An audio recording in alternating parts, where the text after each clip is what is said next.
night, yeah. Make all the demons quiet, yeah. We were built to thrive, yeah. I think that we've all had enough. What keeps you up at night, yeah. Make all the demons quiet, yeah. We were built to thrive, yeah. I think that we've all had enough. Oh, yeah, I think that we've all had enough. Sick of dealing with the old plan. They know that we're calling it wrong. You got me like, oh, yeah, I think that we've all had enough. Sick of dealing with the old plan. They know that we're calling it wrong. Hey, it's too late to try to go contain it. A generation fueled by creation. We live lives on a small screen nation. We control the airwaves, no negotiation. I refuse to think we need saving. Something good will come from creation. And when we think that the world is too anxious, we'll adapt, evolve, survive, and save it. What keeps you up at night, yeah. Make all the demons quiet, yeah. We were built to thrive, yeah. I think that we've all had enough. What keeps you up at night, yeah. Make all the demons quiet, yeah. We were built to thrive, yeah. I think that we've all had enough. Oh, yeah, I think that we've all had enough. Sick of dealing with the old plan. They know that we're calling it wrong. You got me like, oh, yeah, I think that we've all had enough. Sick of dealing with the old plan. They know that we're calling it wrong. Hey, oh, yeah, I think that we've all had enough. Sick of dealing with the old plan. They know that we're calling it wrong. You got me like, oh, yeah, I think that we've all had enough. Sick of dealing with the old plan. They know that we're calling it wrong.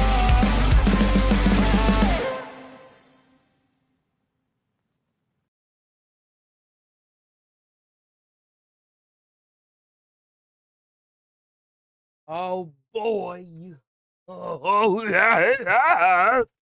You having fun yet? Oh man.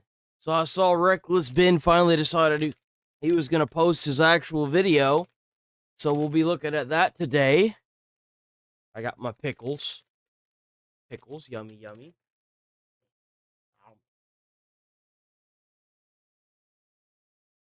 What kind of fun things do we have today? Also,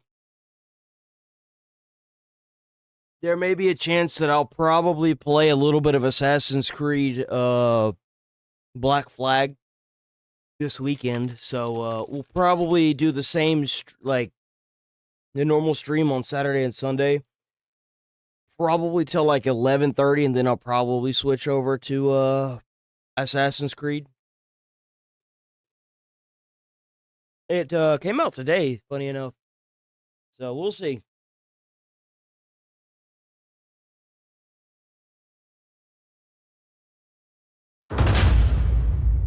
Ooh, there we go.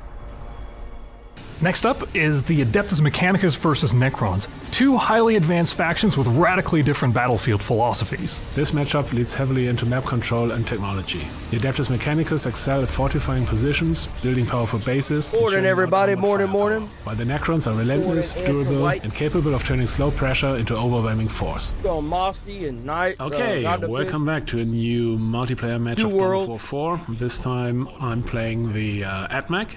And I am playing the Necrons. That is not a trailer. That was longer than I thought it would be. That is not a trailer. I thought it was a trailer. My apologies.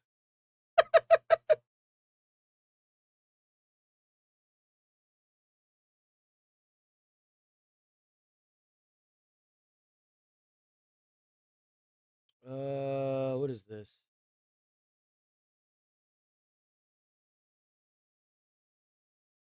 Evil Dead Burn review? Is the movie already out? Is Evil Dead already out? What? There's a lot of Assassin's Creed stuff here. Holy crap.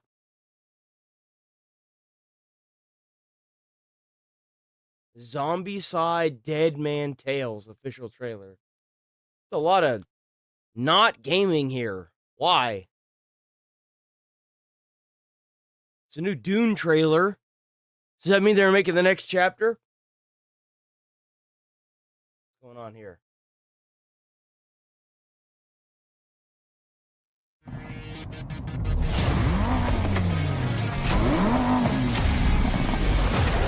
truck.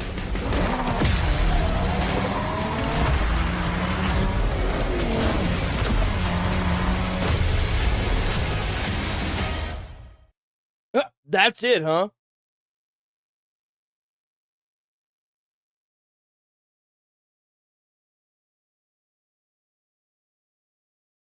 There's so much Assassin's Creed stuff. Is this Digimon?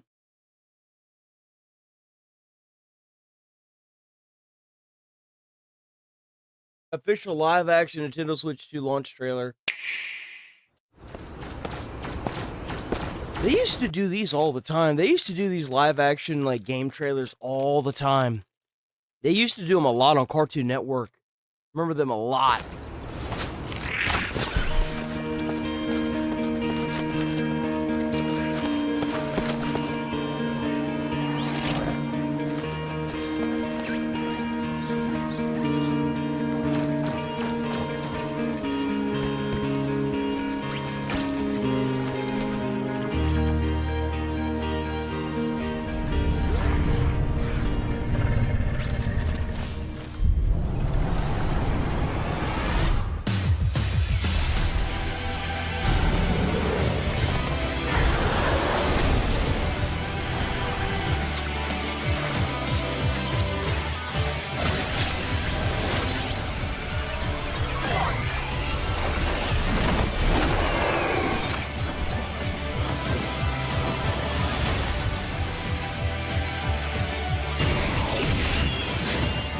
I heard a lot of really good things about the Digimon game. I heard a lot of really good things about it. So, because like Digimon, I mean, we already have Pokemon, right? So like Digimon has to have like a murder mystery in it as well, and it's so good. The story I've heard is so good.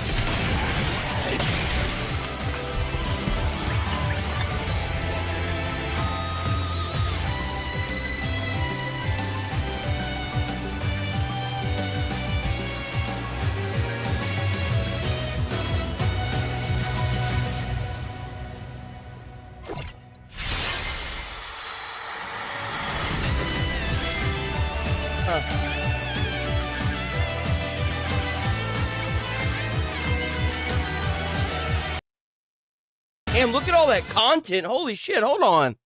Holy!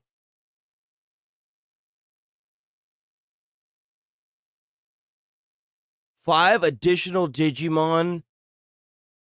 Three times 3. So you get 15 extra Digimon for getting the Ultimate Edition? Holy crap. And then you get an additional episode times 3. That's insane. Get the base game, deluxe. That's so much. That's so much stuff. Oh, that's right. We've got Doom Dark Ages Revelations just came out. Hello and welcome back. Here we are, Doom the Dark Ages DLC Revelations. It's finally here. I am so excited. So this is 30 years worth of Doom coming together to make what we feel is really the best experience we've ever made. I don't want to hype it up too much. I probably already did, but I think it's really good. You'll see. So we have something special for you here right now, and I just wanted to set it up. When we combined the base kit of Dark Ages with the movement tech of Eternal. The only problem that I had with Doom the Dark Ages was the combat. Everything else about the game was pretty good. That and the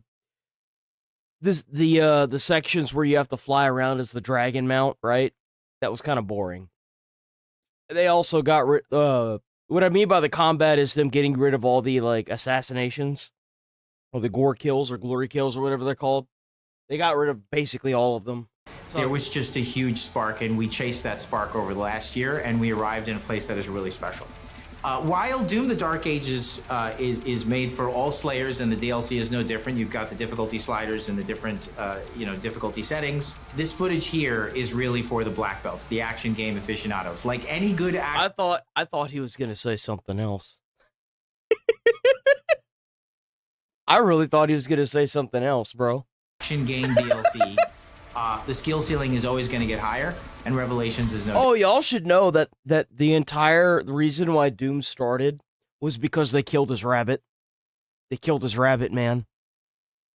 Different. On top of that, through Only the old school dogs know about that. the spear and all its upgrades, and given the size of the DLC, there's just a ton of abilities that are woven into this tool. You are not going to get it right away. Invest in it, stick with it. It is worth your time to master. It has a ton of counters. Oh, that's funny. built in- You could see the rabbit on the back shelf. into it. And each ability that you unlock or purchase has a certain counter against certain enemy types, which increases the number of decisions that you could make in the middle of combat, and that creates more engagement and a greater opportunity for skill expression. Thank you guys so much for joining us, for all your support. We hope you love it. We love making it for you. And just from all of us at id Software, thank you so much.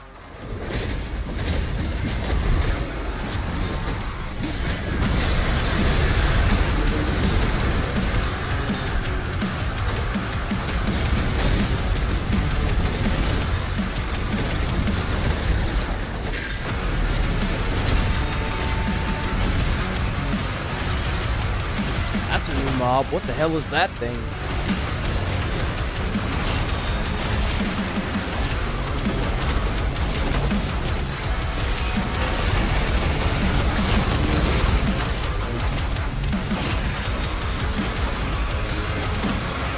Damn, that does so much damage.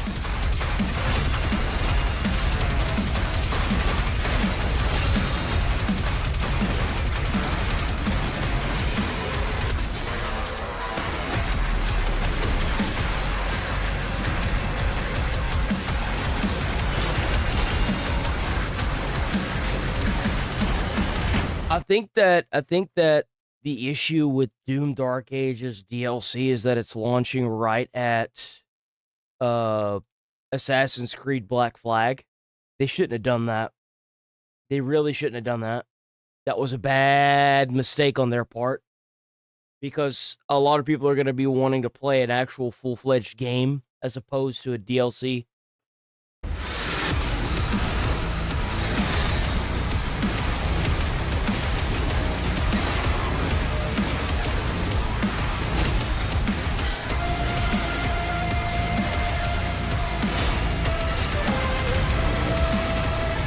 Timothy. And Gabbert. Yeah. Let's go base taste. W base taste. W Timothy. Ramboni. More Ramboni.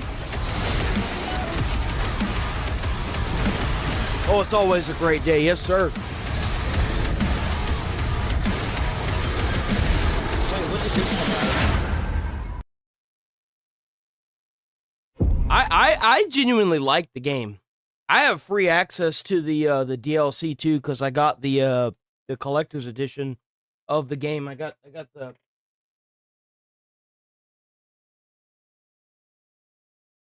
hold on.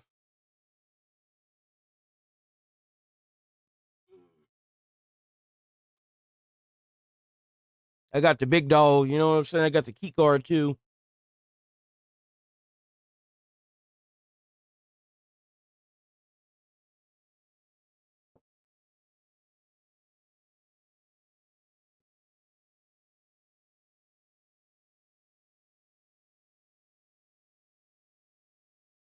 So, like, I got that, did an unboxing on stream. Our flock has been led astray by your acts of defiance. This is an older one? No, this is Argent and trembles in the wake of your actions. this is the original trailer for the DLC.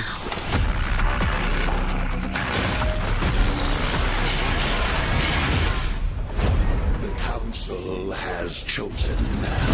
Beneath this chamber will be your tomb.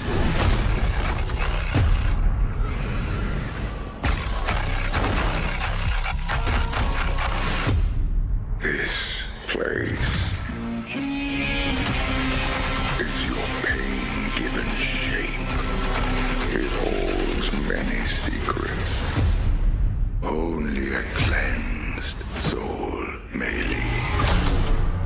I am not your enemy. I am your way out.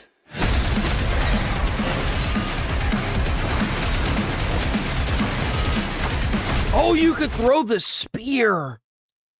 You can throw the spear at the green, guys. That's what's up. I didn't even know that.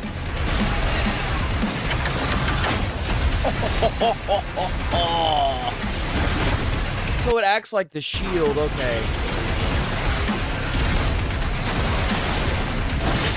They did say that the DLC was going to be more aggressive and less defensive. With the Slayer gone, have you not found peace? The demons, they have retreated. Their war is with him.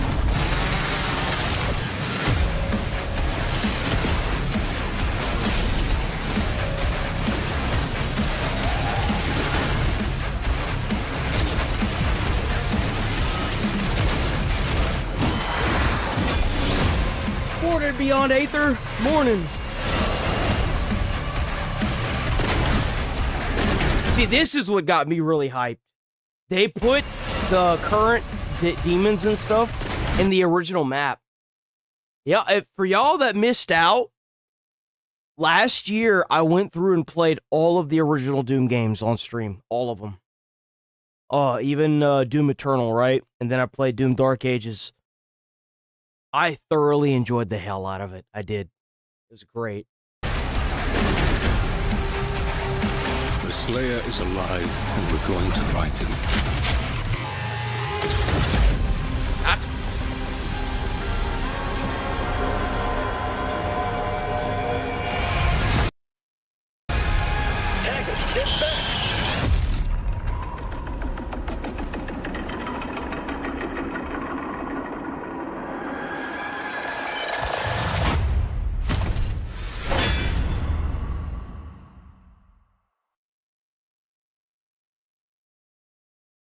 I hope it's it looks like that, like, Bethesda's been really good at listening to their audience ever since their problematic 76.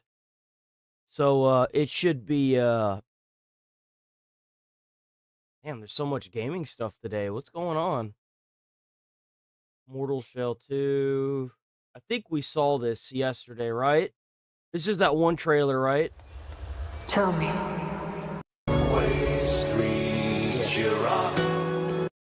We watched that yesterday. There's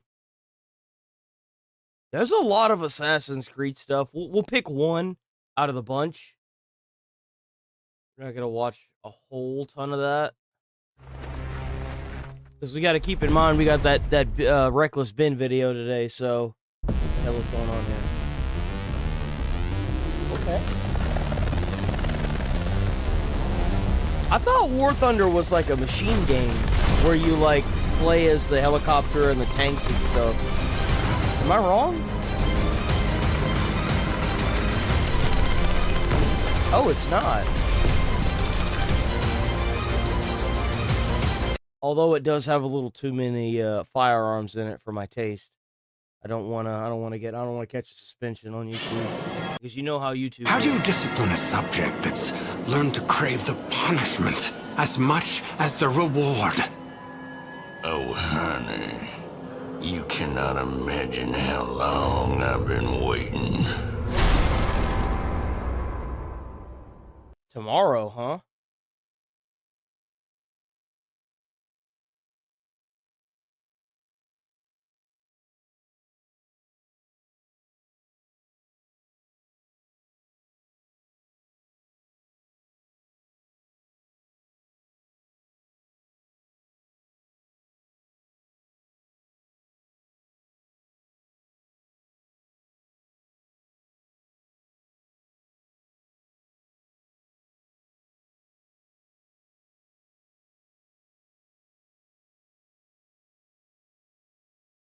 Twisted Tower. What's this?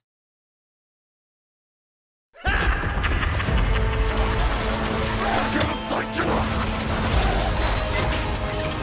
actually looks like a lot of fun. What's the catch? A game by Thomas. Get me out of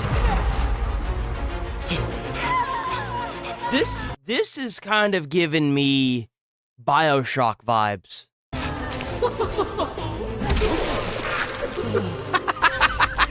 Bro, he got a big old mallet, just whacked him.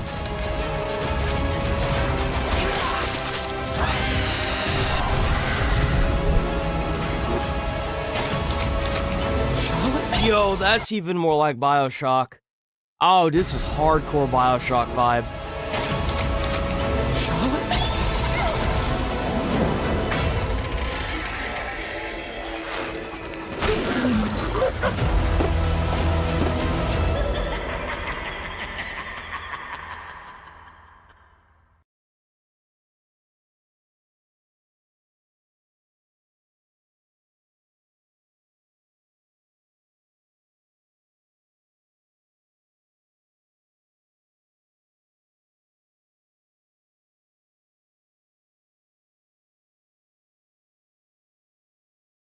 Let's do like the graphical comparison. Let's see.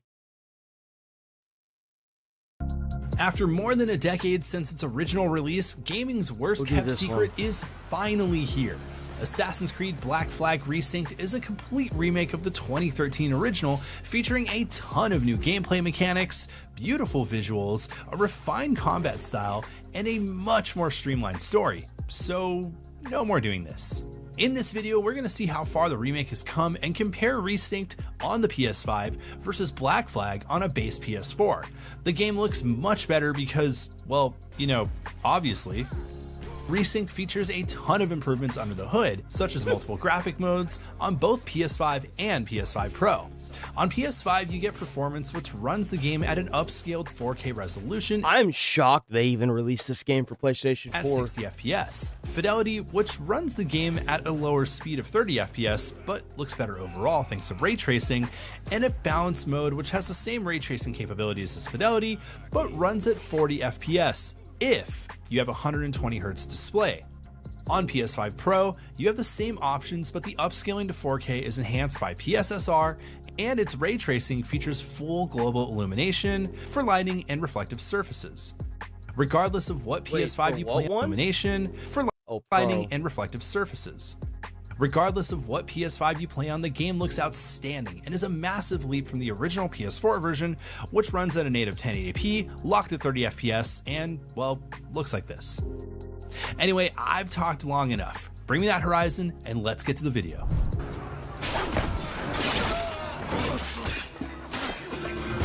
Watch this finale. They could be everywhere.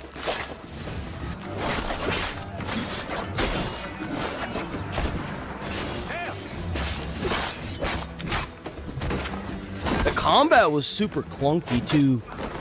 I think it came out on what, PlayStation 3 originally?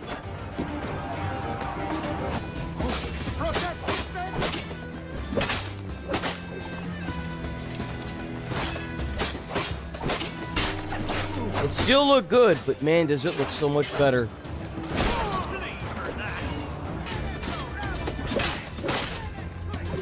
That sound.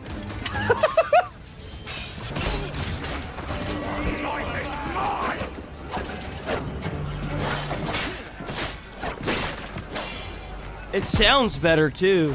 It's not just the graphics, it sounds better. This looks amazing. I can't wait to get out and do this. Set sail.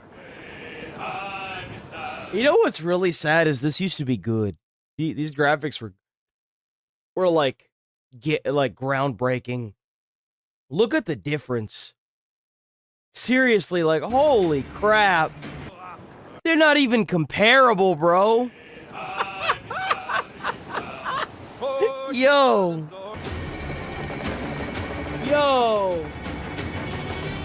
Looks to be a camp there. We should drop anchor alongside. Aye. Loose the main, half sail. And the blocks is different size. Clue up! Clue up! One more. Clue up the mains!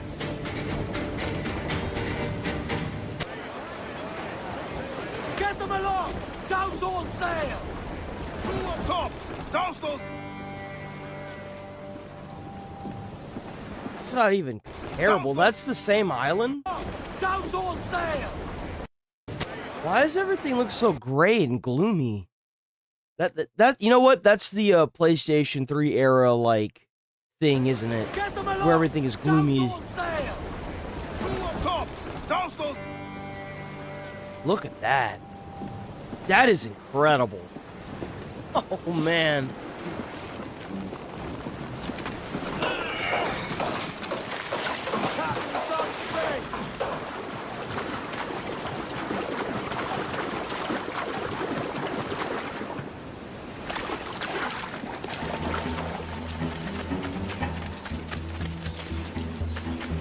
I always wondered why the characters ran like that. So, like, when he starts running, he's gonna run like he's running with his penis first, right? And his legs are gonna be, like, hobbling out to the side. It's so weird how the old Assassin's Creed game, how they would run. It was almost like they pointed their foot directly to the side and ran like that. It's so weird. See how now his foot's more, like, in the way he's running? It looks more like a run.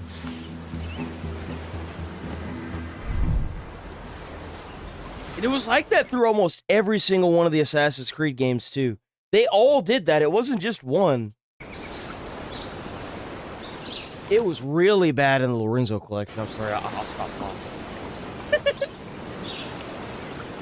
Look at the difference, bro. Like, there's not even a comparison here. This is just like, these might as well just be two completely different games.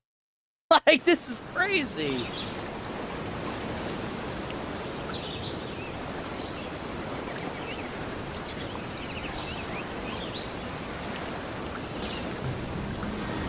Oh, yeah, look at that. That looks like an actual sunset now.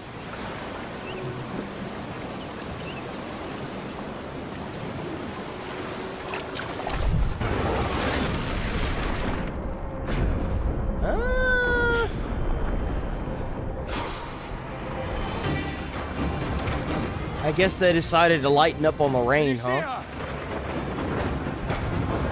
Man the cannons!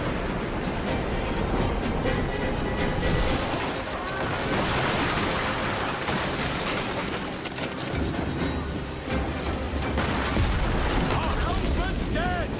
Someone take the You could actually run.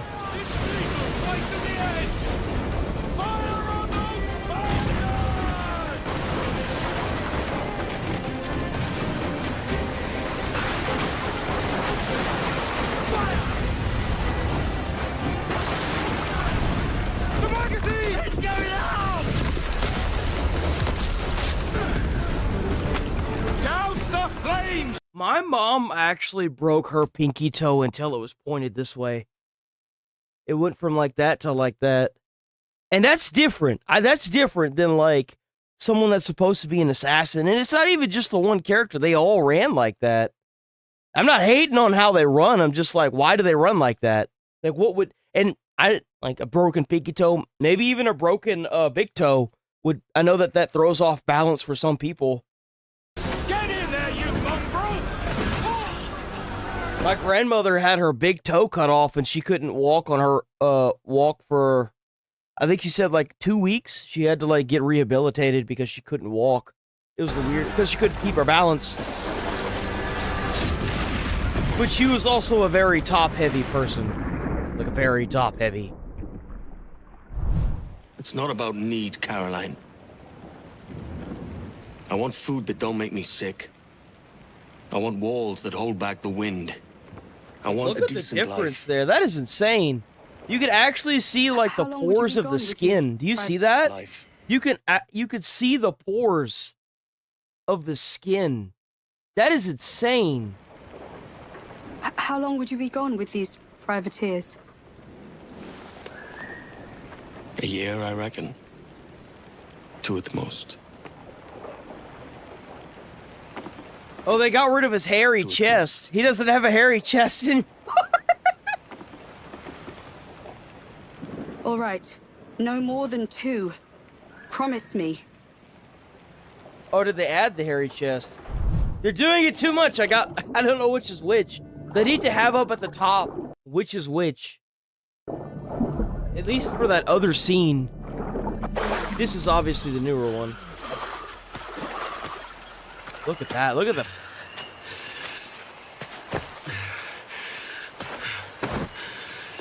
got that PlayStation 3 gloom. Oh, I actually kind of think that the older one looked better. There was more detail.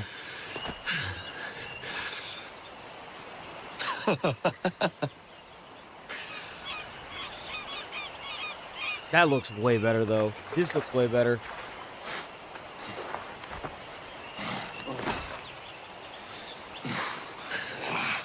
Was it good for you as well? Havana. I must get to Havana.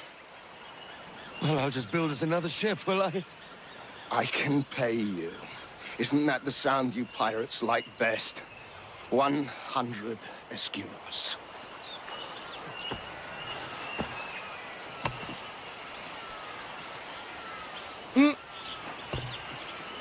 Keep talking. Will you or won't you? You don't have that gold on you now, do you?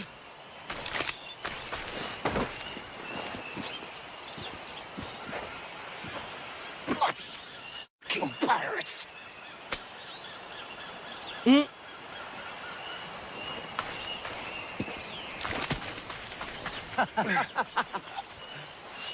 I'm on to you, Snakesby!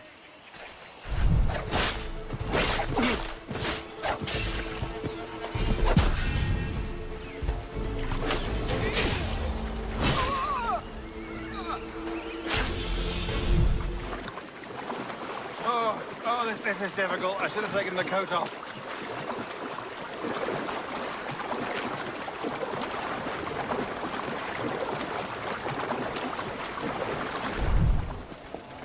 Another evening racing.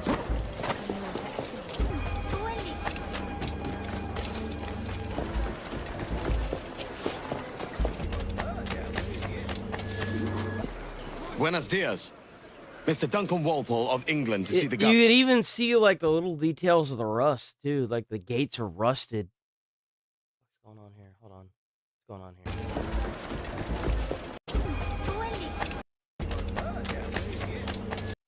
You know what's kind of crazy? For the PlayStation 3 era, this doesn't look that bad.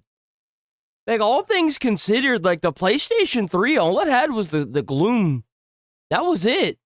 If they had just gotten rid of the, like, gloom and kind of brightened it up a bit, I feel like the graphics wouldn't have been that much different. I mean, there's obviously a little bit more detail, but that's because it's an entire generation of console, two generations ahead. Walpole of England to see the governor. I believe he is expecting me. Sí, señor Walpole. Entre, por favor. Yeah, there's not a lot different there. You were expected 1 week ago. Apologies, Governor. My ship was set upon by pirates. We were scuttled. I arrived only yesterday. Unfortunate. Forgive my caution, but were you able to Oh yeah, you could really see the difference here. Like, look at his outfit compared to it after. Like, it's so, like, sad and gloomy. I am so excited for the God of War remakes. I am gonna play that on stream. I will play that on stream. There's no way in hell I'm not gonna play God of War on stream. Forgive my caution, but were you able to salvage from the... Like, look at the difference. That's insane. These pirates the items you promised me? Yes, sir. Like, God of War 3 already looked insane. I can't wait to see what they do to the first two and the third one. I wonder if they'll lump in Ascension. I was.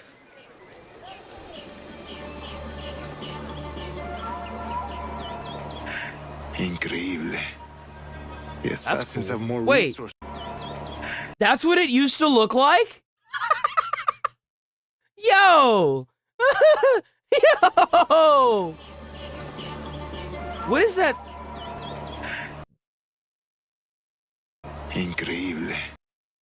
At least it has, like, an actual like, cosmetic now, or a Assassins have skin, more right? resources than I had imagined, but not nearly enough to deter us. It is a pleasure to meet you at last, Duncan. You are most welcome. Come, gentlemen. We have much to discuss. That's a big ass dude. Why is he dressed like he's out of Skyrim? He's the only one out of place here.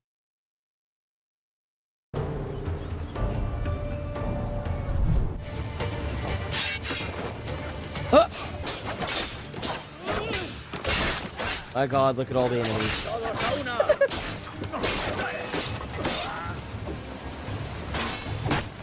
So...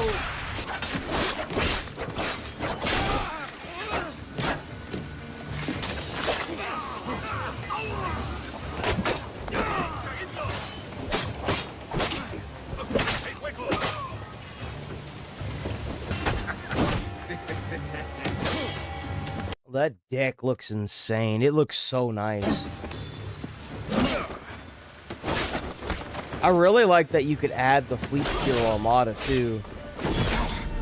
For the ships. I'll be your quartermaster.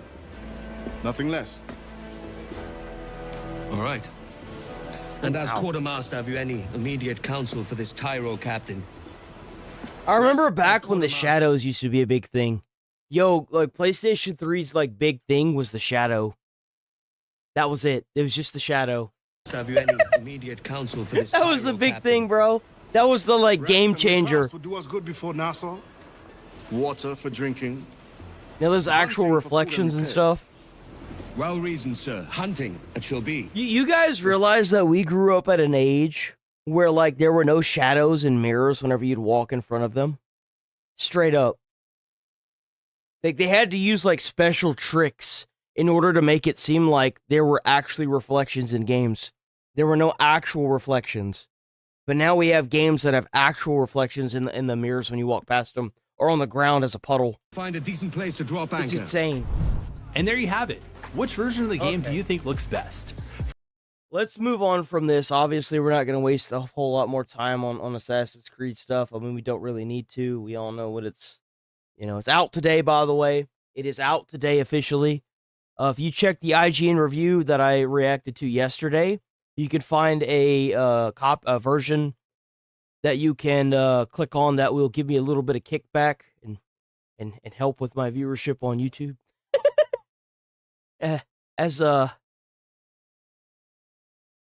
Oh, so PlayStation didn't even upload anything. This is that new one, right? This is that new... So this is supposed to be like... This is supposed to be like Power World. I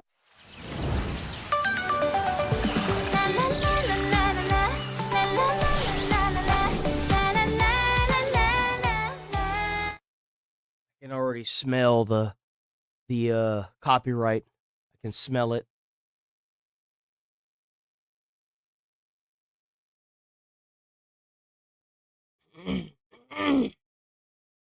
So I actually did end up playing Power World. It's not bad, but there's one thing that is terrible about the game. And it is supposed to be more for a server-style gameplay. That's my one critique about it, is that a lot of the stuff that you have to make take like 30 minutes. Like, not just getting the materials. I'm talking at the workbench. Having to sit there for 30 minutes and craft an item is too long. It's too long. That's my one critique with the game. I get what they were trying to do with that. They were trying to make it like, oh, well, you're supposed to use the pals, but even the pals, it takes like 2 in-game days in order for them to complete anything. Which, if you haven't played the game, it's actually quite a long time. That's my one critique with the game. They need to, if you're on a server with less than 5 people, they need to make it to where crafting is instant. I don't want to sit there for like 5 to 10 minutes. I don't want to sit there for any longer than maybe 30 seconds. It just drags out. It's too grindy. That's my one thing with it. Everything else is great, except for that. Oh, and there are like, not necessarily world bosses, but like, there are bosses that are like super, super, super crazy hard that you can summon that are usually meant for like a team of like 10. If you could make it to where that boss can be summoned and still drop the same loot with a group of 2 instead of it being so hard that you have to like keep dying and coming back. That would be great as well. They need to have like world scaling. That's what it really needs. It needs scaling in the world.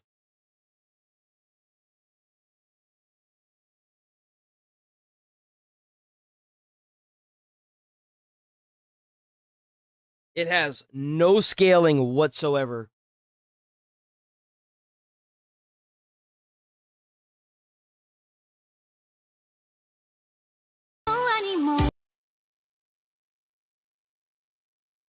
Yo, that's almost a direct rip. Yo. Yo. I wonder what Pokemon that could... I mean, I wonder which pocket monster that could be, guys.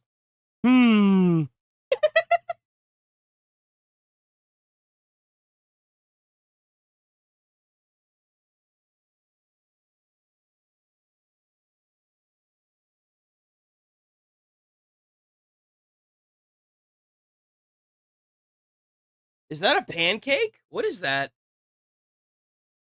It looks like a little flying saucer.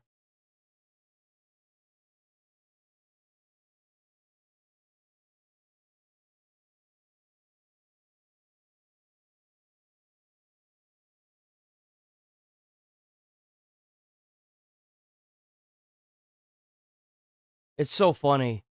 It's so funny that it takes other developers to make these games that everyone has wanted for a long time. And then Nintendo goes around and sues that company. It's so stupid. It's so annoying. What is this? Oh, I don't give a shit. Okay, we get to watch us a daily dose of the internet, then we get to watch the Reckless Bin video. Where's it at?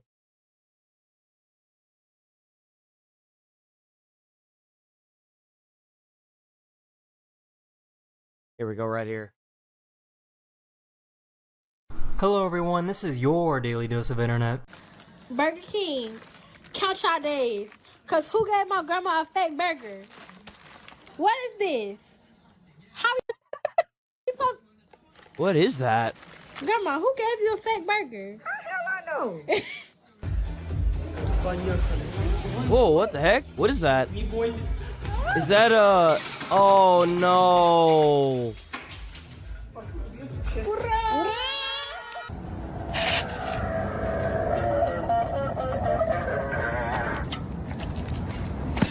We've seen this one before, but it's still really cool. It's cold out. So cold that your Coca-Cola becomes your very own. What are those things from Dairy Queen called where you go like... Oh! Bro, you just couldn't not do it, huh? What are those... Bro, he turned that upside down instantly. Dairy Queen called where you go like... Oh! No! Oh, he's a happy boy. Look at that happy boy. He's like, I'm gonna get it. I'm gonna get it. I'm gonna get it. My safety is important. Oh.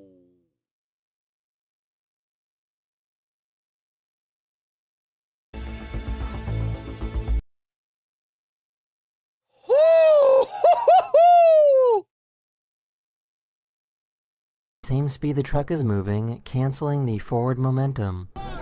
Oh yeah, that we saw this. I actually saw this on a short. So yeah, like, this is kind of cool. This is physics.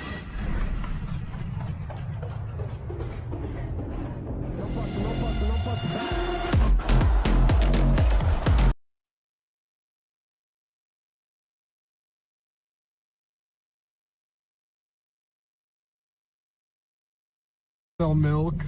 We sell milk. We sell milk.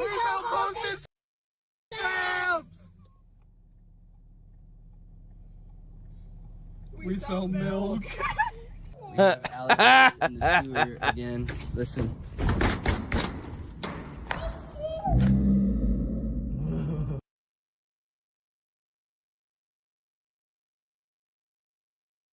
No. How about no? Oh. What the heck could be causing that? Alex, That is... That's creepy. What? We have alligators in the sewer again. Listen.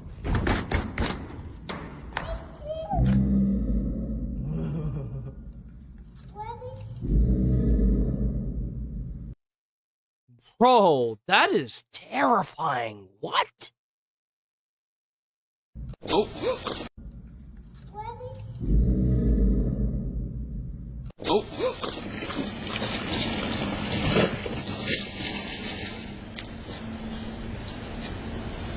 I'm gonna make your smoothie. Perfect. I'm gonna park down here. I would love to go to this one year. I would love to go to this one year. Oh my God. I would love it. This is so pretty.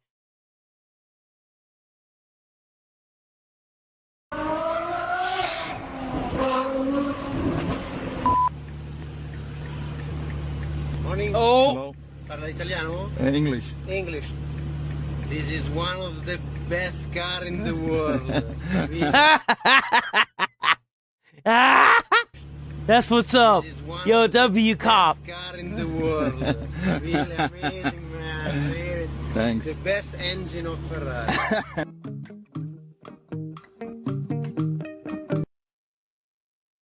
Bop.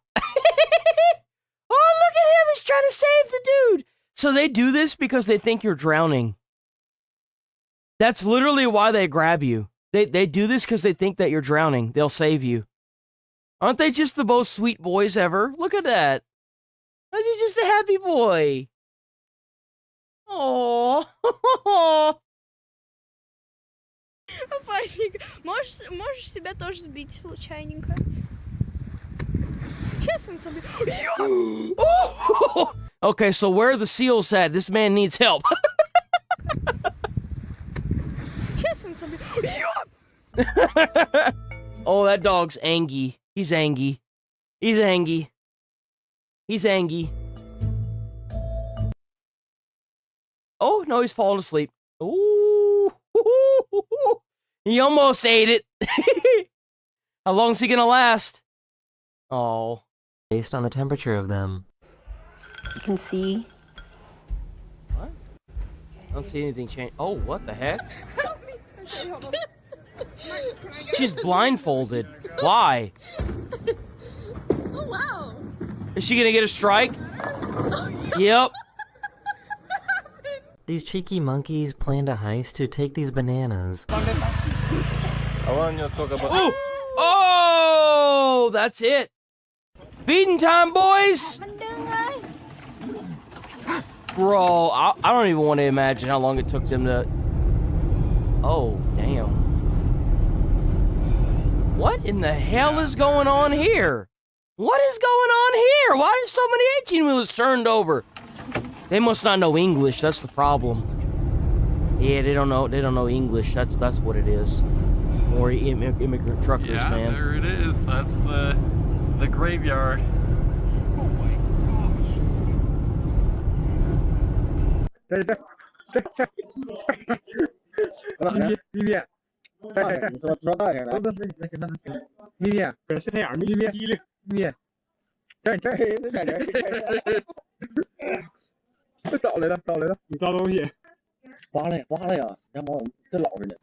These catfish went on land to find food. And this is how evolution started, boys. Right here. Soon they're gonna grow legs.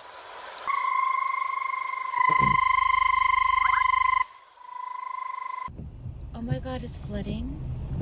That's terrifying. Okay. It only takes one dickhead, too. I hate people that do this, because whenever you try to bulldoze through the water like this, you stir up the damn water, bro. You're an ass. I hate people that do this.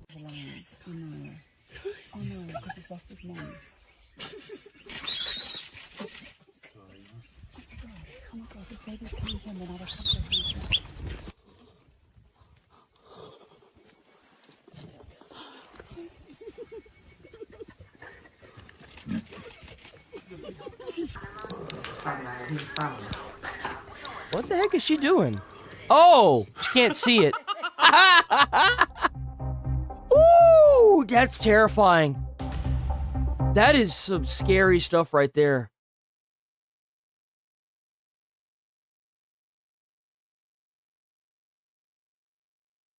Oh, it's a prairie dog. It's a prairie dog. It's a happy boy. It's a happy boy.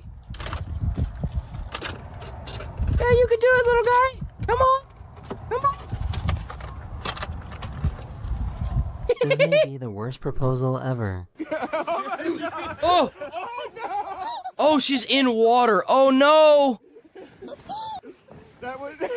Bro, put the thing back on that. You're going to lose that in the water. Will you marry me?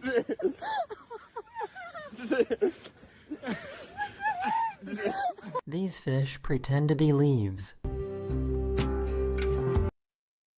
Are those fish? They are fish. That's really cool. Guppy. Look at that little boy. This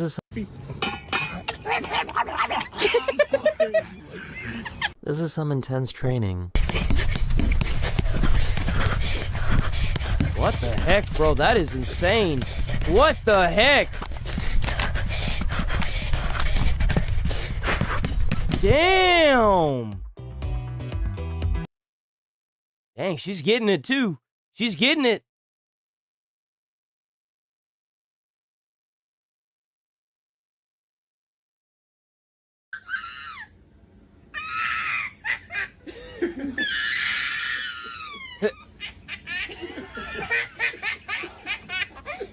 If he guesses the weight correctly, he gets it for free. Oh yeah? Does he? Let's give it to you. 6 times over. So 106? Yeah, 106. 106. Dang, he got it. He go miss. Oh!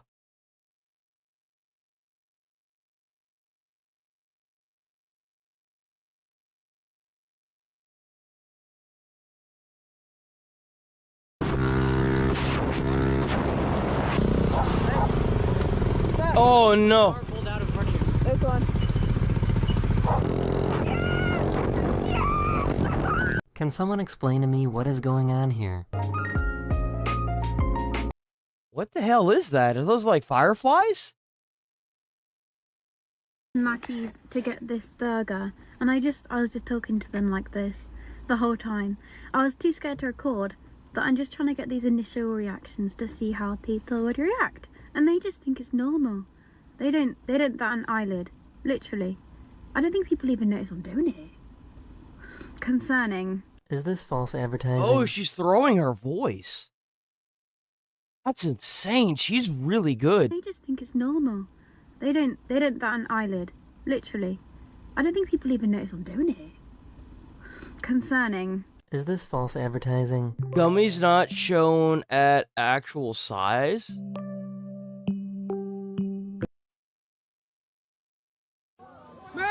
Oh man. Get out of there! Ooh.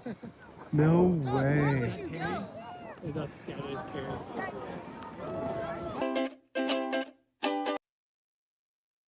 It's a kitty.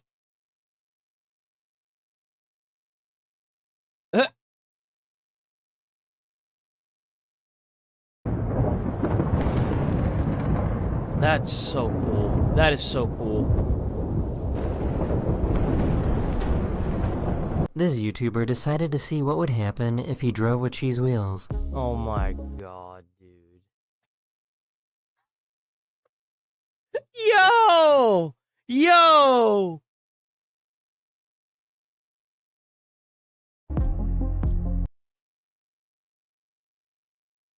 There's no way those cheese wheels don't crack, right? Oh, there it went. Oh, they're basically driving on the rims anyway. I mean, on the plate anyway. He's gonna fall. Yep. Catch. Yeah, good job. Good job, Grady. Good boy. Grady, catch. Good job, buddy. Oof. Well, Spider-Man's dead.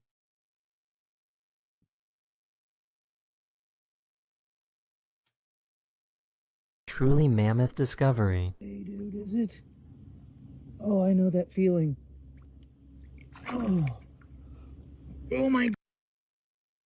What did he find? Dude, it is. Is that a turtle? What is that? That's a bone! Bro, what is that? What the hell could that be to? Oh my. Oh my goodness. This is terrifying. Oh, I hate that. I no. Just no. What is that? Is that a... Oh, dude, that's... Dude, no. Ooh, why would you even have that in your car? Oh, dude, oh, no. Oh, no. No. Hell no. What's a dolphin? Oh! Oh! Get him! Get him! This is what fast food should be like. Oh, is that Sonic, huh? Is that Sonic? That looks like Sonic. Oh, it is? No, it's McDonald's. This guy built a solar panel toothpaste car. A solar panel toothpaste car?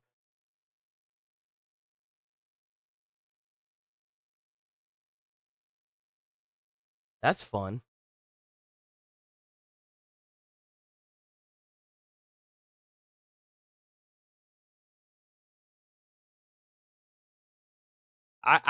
Dude, what?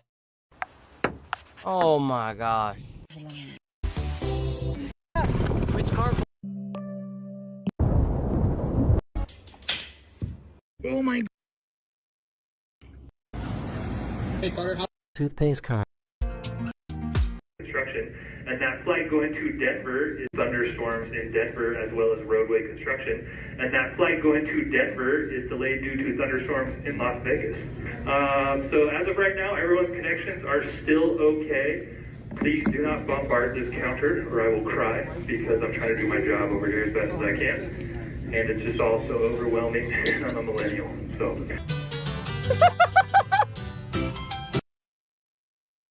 Why would you do that? Why wouldn't you just pick that up and put it outside? That's a mosquito hawk. Why would you do that? Oh. This guy. He's on the sidewalk. Yo, hell nah. Hell nah. Bro, he's gonna mess up someone's grass. What the?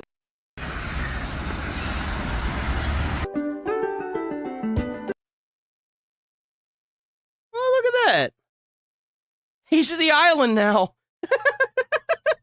When you're so big that you take up the entire island, you become the island.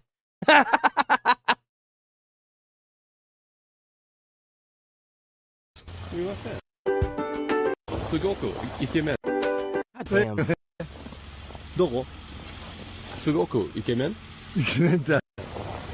There's like a beginning bit. Come on. Teaching my brother Japanese. すみません。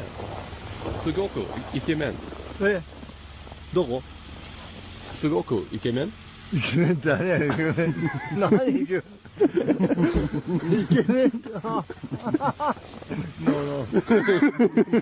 So baby octopus can cling to and walk along the surface of the water.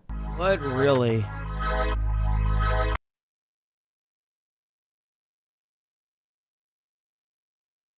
That's insane. Oh, there it goes. Damn.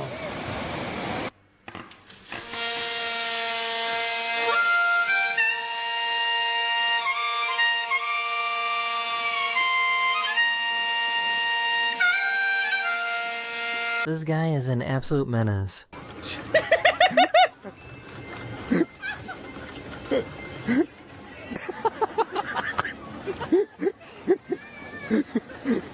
Just getting pummeled, man. Oh, big munch.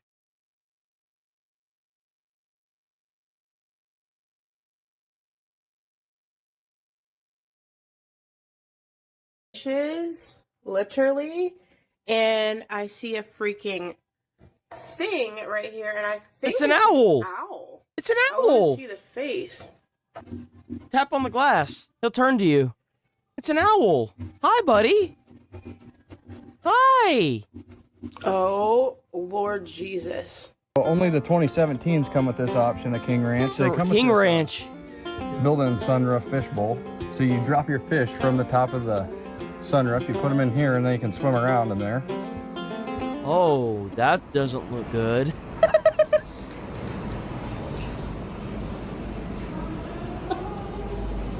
What the hell is she doing? Oh, God. This is the tallest door in Washington. That must be Shaq's house right there. That's Shaq. That's Shaq's house.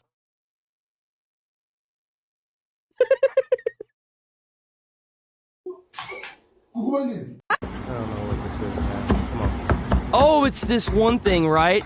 It's a mind-bending illusion. Yeah. So it looks like it's like 3D, but it's not. It's flat.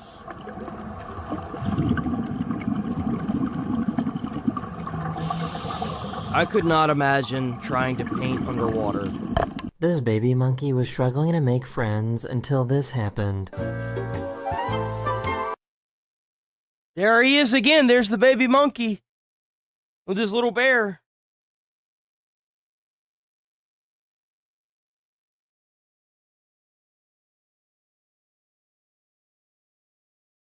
Enjoyed, and I'll see you guys again. Yo, W. All right, y'all know what time it is, right? Y'all know what time it is. It's Reckless Bin time. I know some of y'all probably been waiting all morning. What that time is I don't now. even know what I did wrong. Yeah, Bricks and Minifigs is making up tons of lies about me. You know what? Here, make sure y'all check out Reckless Bin on YouTube. Go check him out on YouTube. Hell yeah, Reckless Bin on YouTube. The police to try to get me thrown in jail so I can't release my documentary about them. But the crazy part is I'm not even allowed to know what they're saying I did. Legally, I'm not allowed to film inside court, so I formally requested the audio, but since there was no visual, I hired an animator to animate over it. Okay. Right now, I kind of don't even know what I'm being charged for because all of the body cam footage has been redacted, and they say it's to protect the victims. However, I think there are some redactions that maybe don't make sense and that weren't to protect the victims, and there's some things being I said love how they animated this in Lego. W Reckless Bin. about me that are redacted I don't know about. I do have some concern in this case with the defendant representing himself. The allegations here relate to the fact that the defendant, he's a person he's a YouTuber, creates videos, publishes them online, and has been, if this defendant were to represent himself and we were to provide body cams and discovery, we would be now providing additional information and fodder for this defendant to create videos from which he could profit by placing them on YouTube at the expense of our victim. I have serious concerns for that. Well, maybe the quote-unquote victim should have just given the money back, or the Legos. Should have just given the Legos back. Now get up out of here with this. I'm so sick of this victim.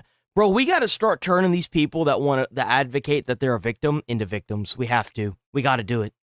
We got to start cracking down on people that want to do this so hard, they'll never, ever do it again. Yeah, the state of Utah is claiming that if they tell me what I'm being accused of, then I'll use it for content on my YouTube channel. And they can't have that. They're arguing to the judge that the best thing to do is to not let me know what's being said about me, which is very strange, but that's their argument. And just in case you haven't been following along with this whole Lego story, this is all happening because I stepped in to help a family who got their Lego collection stolen from a company called Bricks and Minifigs. And for the last couple months, this company's been doing whatever they can to get me arrested so they can keep all the Legos for themselves. And this isn't even just me speculating. One of their own employees literally told us what their plan was. I got a call from my boss, and it was like, how do we get them arrested? How do we get them arrested? Oh yeah, that's what they were doing. That's what they were doing with the body cam as well. They were doing the same thing with the body cam footage. The guy was sitting on the porch being like, oh, well, we gotta figure out what we can charge him with, and he was on the phone with somebody. And the cops were just kind of like going along with it. Like, why, dude? What are you doing? But eventually, Bricks and Minifigs found out that I'm not just some random kid. I'm actually a YouTuber making a documentary on the entire scandal. So the YouTube guy is named Reckless Ben. I don't want to be on YouTube. Yeah, this is when things really started getting crazy. Bricks and Minifigs went into ultimate defense mode and was going to do whatever it takes to prevent this documentary from coming out. First, the police got a call saying I had heroin on me. This officer is going to conduct the search of your person because there are substances in the vehicle. And obviously, they found nothing. But then they got a call. Oh, they actually had a video camera inside the car. That is insane. And obviously, they found nothing. But then they got a call saying that I was the one that stole the Legos. And I got swatted by the entire police department. Included in the arrest. Some mystery crime that I committed. It seems like this guy might live in LA, or his last known address is in LA. Yeah, the police showed up to my house all the way in Los Angeles to arrest me without bail. He was like, just tell him he has a warrant for his arrest. But the police couldn't arrest me. Any idea where he actually is? No idea. Okay. I was somewhere very far away. But anyways, back to court. The judge is looking at signing a protective order to protect Josh and all of his statements about me. If this protective order gets signed, then I'll never be able to find out what he's claiming I did. I got bad news. I don't think we have any more budget for animation, dude. Oh, shoot. So how do we animate this next court scene? I guess if we have to not pay the lawyers, then I guess the animation's more important, right? Yeah, we decided maybe the lawyers are actually more important. So, yeah, we ran out of animation budget. Sorry, guys. The court's inclined to sign this pretrial protective order unless you have an objection to it, Mr. Schneider, and the objection to such an order. Yes, I think there's a bunch of misunderstandings in this case. And so this person doesn't want to get exposed, so he's making up a lot of lies about me to order to like get me arrested before he gets exposed. So that's what this whole thing's about. However, before I was allowed to I don't really think it matters, because the issue is that the judge never took Reckless Ben's side. He never got Reckless Ben's side of the story. He just immediately put out like this gag order or whatever it was that silenced him. I didn't think that you could do that, but somehow this company just keeps getting away with everything, huh? It's kind of sick to think that this company is going as far as it is and getting away with it so far. Show any of the overwhelming Just imagine, hold on, wait. Just imagine if you were a normal Joe, like even somebody like me who doesn't even have that many followers, right? And I go and do something like this and I actually end up in jail. Yo, it sucks that you have to rely on everybody else and all the eyes that have hit this just to make sure that people do their jobs. It's sick. Have to support my claims. The judge didn't care about the evidence and signed the protective order anyways. Mr. Schneider, the court's going to sign this order and serve it upon you. So the court has made it clear. They do not want to look at the evidence and they want to protect Josh and Brandon for some reason. And now I have to somehow fight a court case against all of these mystery crimes against me that I have no clue what they're even saying I did. So this whole mess is happening in American Fork, Utah.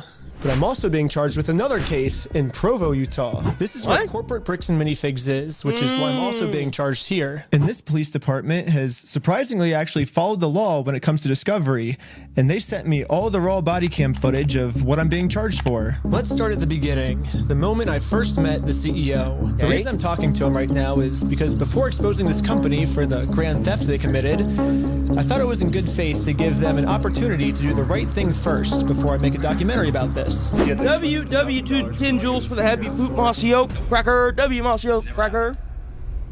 But the CEO did not want to take the opportunity to do the right thing and instead instantly called the cops on us. You know what? You're right. They did gag the family that this entire thing started with, huh?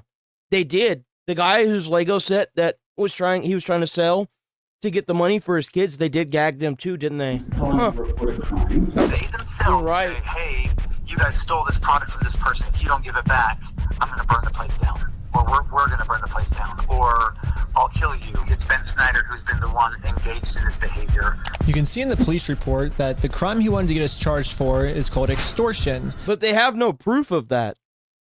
Number one, hold on. They have no proof of that. And number two, that's what happens when you piss off people. They're going to call your store. It's not Ben advocating for this. He hasn't advocated for any of this since the start. He's just been exposing the obvious BS that's been going on. There is no Ben calling somebody or your corporation and threatening you. He's not even advocating for that in any of his videos or any of the content we've seen so far. We know it's not that. Like, the judge needs to do his job. Which basically means we're threatening him into paying us, which is very illegal. However, obviously he's just making all of this up. The reality is, I just thought it was a nice gesture to give him the opportunity to do the right thing first. If you guys do have our Legos, we just kind of want them back, you know? But if there's one thing I've learned from this entire experience, it's that whoever ends up doing the morally right thing just ends up getting screwed over. So now, it's time to play the way Bricks and Minifigs is playing, and use their own strategy against them. Hit him, Big Ben! Now, their strategy is to get me arrested before I get them arrested. So now, I'm gonna Uno reverse this and get Eamon, the CEO, arrested before he gets me arrested. But if I'm going to be the reason that someone's going to jail, I should probably make sure that they definitely deserve this. So I'm going to give them one more chance to try to do the right thing first. Okay. But instead of doing the right thing and attempting to work this out, Eamon just hid in his little office. Really? And he called the police on me. I can already tell you right now, no one's coming out to talk to you guys. Like, Really? But they told us that they were. I know. Normally I wouldn't want to get some. Wow. Wow. Are you kidding me? This guy is a joke. Not Ben, but the freaking CEO. What an absolute ass clown. Like, holy crap. I'm trying not to curse as much, but like, dude, what a joke. Guy is literally the definition of humiliation. Someone arrested, but we gave him every opportunity to talk to us. Yeah, you, so like... At this point, he's just arresting himself. However, the only difference between my strategy and Bricks and Minifigs' strategy is I don't have to lie to the police. The difference is that you're not trying to weaponize the legal system. You're just trying to get your stuff back. That's it. Eamon McNeff actually committed a crime. I have tons of crimes on camera that Eamon McNeff has committed. Let's start at the beginning with crime number 1. So what's going on? So you guys are holding some of our Legos? No, we're not. You're not? No. So who's Brian Mansell. Okay, and who is that? He's a guy who had he had like $200,000 worth of Legos in your guys' store.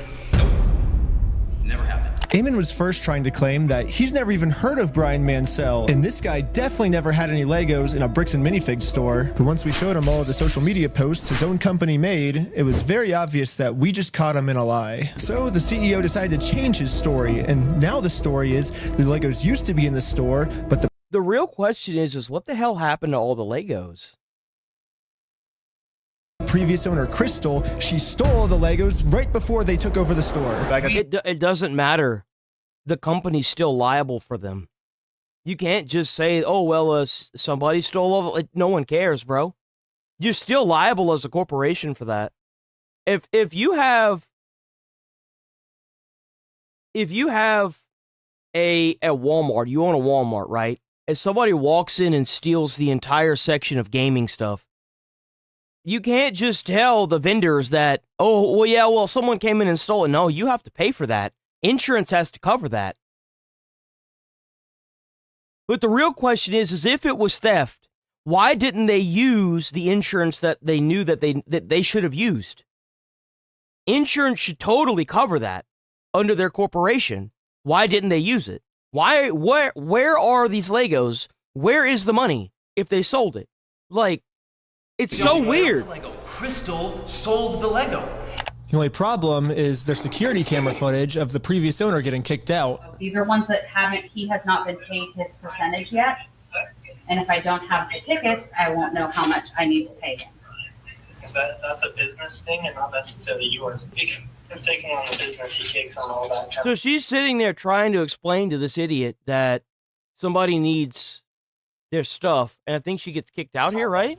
Corporate just said that they're going to be the ones to take over the consignment deal with all the Legos that are still in the store. Oh, yeah. And as extra proof that these Lego sets were still in the store, the owner went into the back and started taking pictures of everything that you can verify in the metadata with the timestamps that match the exact moment she... Yo, dude, she knew something was up. She knew something was up. She knew immediately something was up. W worker, bro. Pictures of everything that you can verify in the metadata with the timestamps that match the exact moment she's getting kicked out, and then you can see her leave the store with nothing in her hands, proving that the sets were still in the store and the CEO is lying to us right now. But that's only one side of the story. I also thought it was fair to hear his side. She sent a bunch of pictures of the Lego still in the back, and you can see in the security camera footage, corporate comes and throws her out. Great. I understand what you're talking about, but you have a misunderstanding of what has occurred, and you're taking one person's word. Well, then why don't you show and explain to everybody what happened? Why don't you make a YouTube video explaining what happened? Show us proof. Prove us wrong. Prove Ben wrong. Like, what? You go after the party that's responsible, and you don't want to because that's not easy. You have accepted a narrative that is not real, and you are continuing to pursue that narrative because it's easy and it gives you views and it gives you all sorts of clout and does all sorts of things that way. So basically what the CEO is trying to explain to me is we shouldn't be looking at the evidence. Instead, I should just be taking his word for it because he said so. Crystal Law was a former franchisee of Bricks and Minifigs. Yeah. She took Mr. Manziel. It doesn't matter, dimwit. She's contracted. You're contracted. You contracted under Bricks and Minifigs, the corporation, to sell those Legos at a percentage. Even if those Legos go missing, you're still obligated to make sure that the Legos are either returned or the money is forked out. Why aren't you doing that? The location must have been insured. Surely there's some kind of insurance that will protect against theft. It's a store. Sold it, didn't pay him, she has his money. But she sold his Lego, she has his money. To make it easier for you guys to understand the CEO's argument, we're going to demonstrate his argument with a little skit. Now we're doing mental gymnastics. Here we go. You have a misunderstanding of what happened. Yes, this is the exact argument the CEO is trying to make. Something we just saw in video, the CEO is saying never happened, which would mean the CEO's lying. And most people would agree that lying is morally wrong. However, if you lie about a crime, the way Eamon's lying to me right now, then that's not just morally wrong anymore. That crosses into new territory called illegal. The specific crime is called obstruction. If someone commits this crime, they can get arrested. That's it.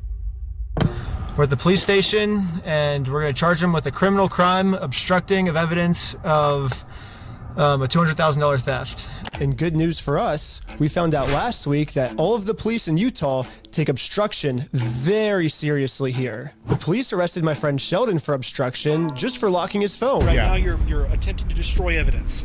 Okay, put your hands behind your back. I was just You see what's going to happen is y'all know that we watched that Gideon body cam footage, right? And now Gideon is protesting outside the police department. I feel like Reckless Ben should do the same.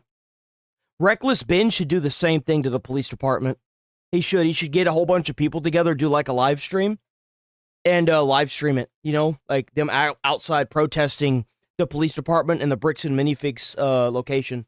My phone. You're under arrest for obstruction of evidence right now. The crazy part is, the police didn't even have a warrant, so Sheldon locking his phone was 100% legal. But the police arrested him anyways because that's literally how serious the police take obstruction crimes here. They do not mess around when it comes to obstruction. So now, just imagine how angry the police are gonna be when I go into the police station and tell them that someone is actually, for real this time, committing an obstruction crime. And this obstruction crime is on a much bigger scale. Later, the police called me saying that they were going to do a police investigation on this. Hey, Benjamin, this is Officer Halpern from Provo Police. I told the detective the entire situation. He was saying that this family's Lego sets were never even in the store, like all of this stuff, and it's all documented. I have video of all of him saying this. I think he's like falsifying evidence, and I think that's obstruction. And now that we stole Bricks and Minifigs' strategy, I think the plan is finally gonna work. Looks like the CEO is going down. I mean, I submitted the videos of Eamon saying we're gonna burn down the building and shoot him. They themselves say, hey, you guys stole this product from this person. If you don't give it back, I'm gonna burn the place down. Or we're gonna... How did they even get this footage? Let's talk about this for a few seconds. How did they get this footage? Who sets a camera in front of a phone to record? Am I the only person that finds this a little bit fishy? Like, this is really weird. Burn the place down, or I'll kill you. And then I submitted all the raw footage of the entire conversation I had with him, proving to the police that we never even said anything close to this. This raw footage verifies that everything I told the police is true, and everything Eamon told the police is a lie. On top of that, I even got access to the complete case Eamon made against me, and he doesn't have a single piece of evidence to support any of his claims. Which I guess makes sense. Like, how can you support evidence if you're just making everything up? Like, of course you can't submit anything. So if the police have to decide what case to pursue, they're obviously going to pursue this case because it has like a ton of evidence. And then they're going to throw out Eamon's case that has no evidence at all. Well, the issue is that eyewitnesses go a long way, but it depends on the situation. The person you're trying to reach is not available. Hello, my name is Ben Schneider. A couple months ago, I made a case, and you were the officer that was like if you had, for example, I was trying to think of an example. I'll let it play. Like for an example of an eyewitness going a lot further would be like a murder case. Like if you have multiple, like for a really big example is Carmelo Anthony. I mean, they had 20 witnesses that all seen what he did. So like, create it. I submitted a bunch of evidence through a link he sent me, and this was a couple months ago, and I haven't heard anything back. And so I'm just calling to see if I can get some type of update on how the case is going. It's about the CEO, Eamon McNeff of Bricks and Minifigs, in an obstruction case. And so if you could give me a call back at your earliest convenience, that'd be awesome. That's crazy. We're sorry, your call cannot be completed. Nothing. Yeah, literally no matter what I tried, I could not get a hold of this police officer. So I'm traveling all the way back to Utah to go back to the Provo police station in person to see how the police investigation against Eamon is going. And I just so happened to get a hold of the police schedule and arrived at the exact time this officer was supposed to arrive. But before I could speak to this officer, one of the other police officers called into the front desk and asked to talk to me. I'm not seeing him on duty right now. Really? They said he was going to be here today at 3 o'clock. There's Bro. always the chance that they might have called out sick or something. Is there any way that you can like check if he's here, or? He's definitely scheduled to be here. Like I said, they might have called out sick or something. Are you able to look and see how the case is going? All I really want is kind of just an update on the case.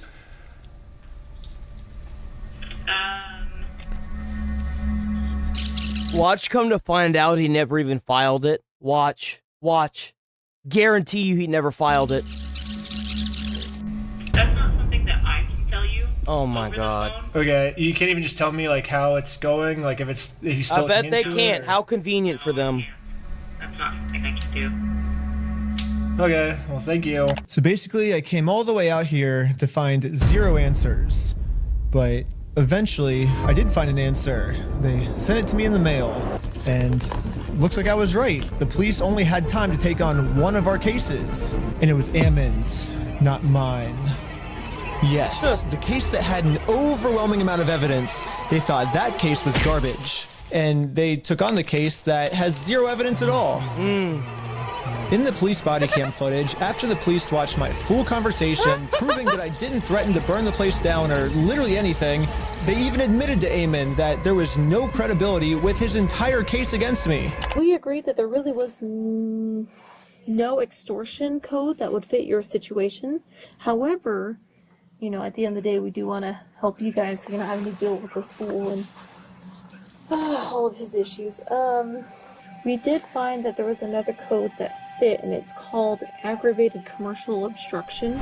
The police just told Eamon that even though there's absolutely nothing to his claim against me, if they work together, maybe they can fabricate some type of charge against me. However, the tricky thing is that we have to prove that this individual either entered or remains unlawfully on the premise. When he came to the property, did you have to ask him more than once to leave? Yes. Okay. You know, we're not leaving until we get it. And he's like, no. Like, So Eamon's telling the police that even though they continuously told us to leave, we didn't leave. But if we go back and look at the footage of what happened, this is the reality. So when they say go to corporate, how do we respond next time? I have no idea. You have to take it up with them. It's your thing with them. That doesn't involve us. Okay. As a separate business entity, you got to take it up with them. You got to resolve it with them. I can't stand this weird mental gymnastic mindset these guys come up with so that way they don't get held accountable. Oh well, because it's a branch of the business, is its own entity. Dude, like, get out of here. Get out of here. We all know what you're doing here. We all know what you're trying to do. What a scum-sucking piece of crap.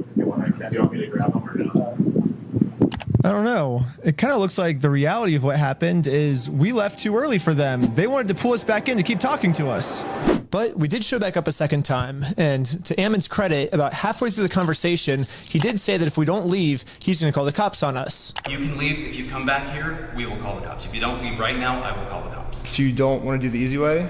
And this is right after I told him you could do it either the easy way and just give us the Legos back, or we can do it the hard way, implying that we would take him to court. So you're threatening me. I'm not threatening. We're right. Like, we have a right to the Legos, so we're gonna get them the easy way or the hard way. What proof of ownership have you provided to me that you own this Lego? I mean, I can give you proof if you want. Right. Provide proof. But right after he says this, he's now asking us to provide him proof that we actually are entitled to these Legos, so we can't leave now because he just told us to stay and provide proof. And then at the very end of the conversation, he says this one more time. Okay, you've been asked to leave. Please leave. We have to leave? Okay. Well, thank you for working with us. What a slimy little piece of shit. Well, we have now all just seen the video footage of what actually happened. But now let's hear how Ammon describes it to the police. guys, at this point, I've asked you to leave. Please leave. Well, we you know, like, you have to listen to us. You have to pay us this money. No, guys, you need to leave, and you're not leaving. Like, but I asked multiple times. They did not leave. Looks like that might be a second-degree felony. He's facing felony charges. It is a felony? Yes, because I went to the corporate headquarters and tried to give Ammon the easy way out of all of this, they're now trying to get me on a second-degree felony, which I don't really know how any of this would make me get a second-degree felony. Like, what the heck, police officers? But they're doing it, and the punishment for this crime is 15 years in jail. That is insane.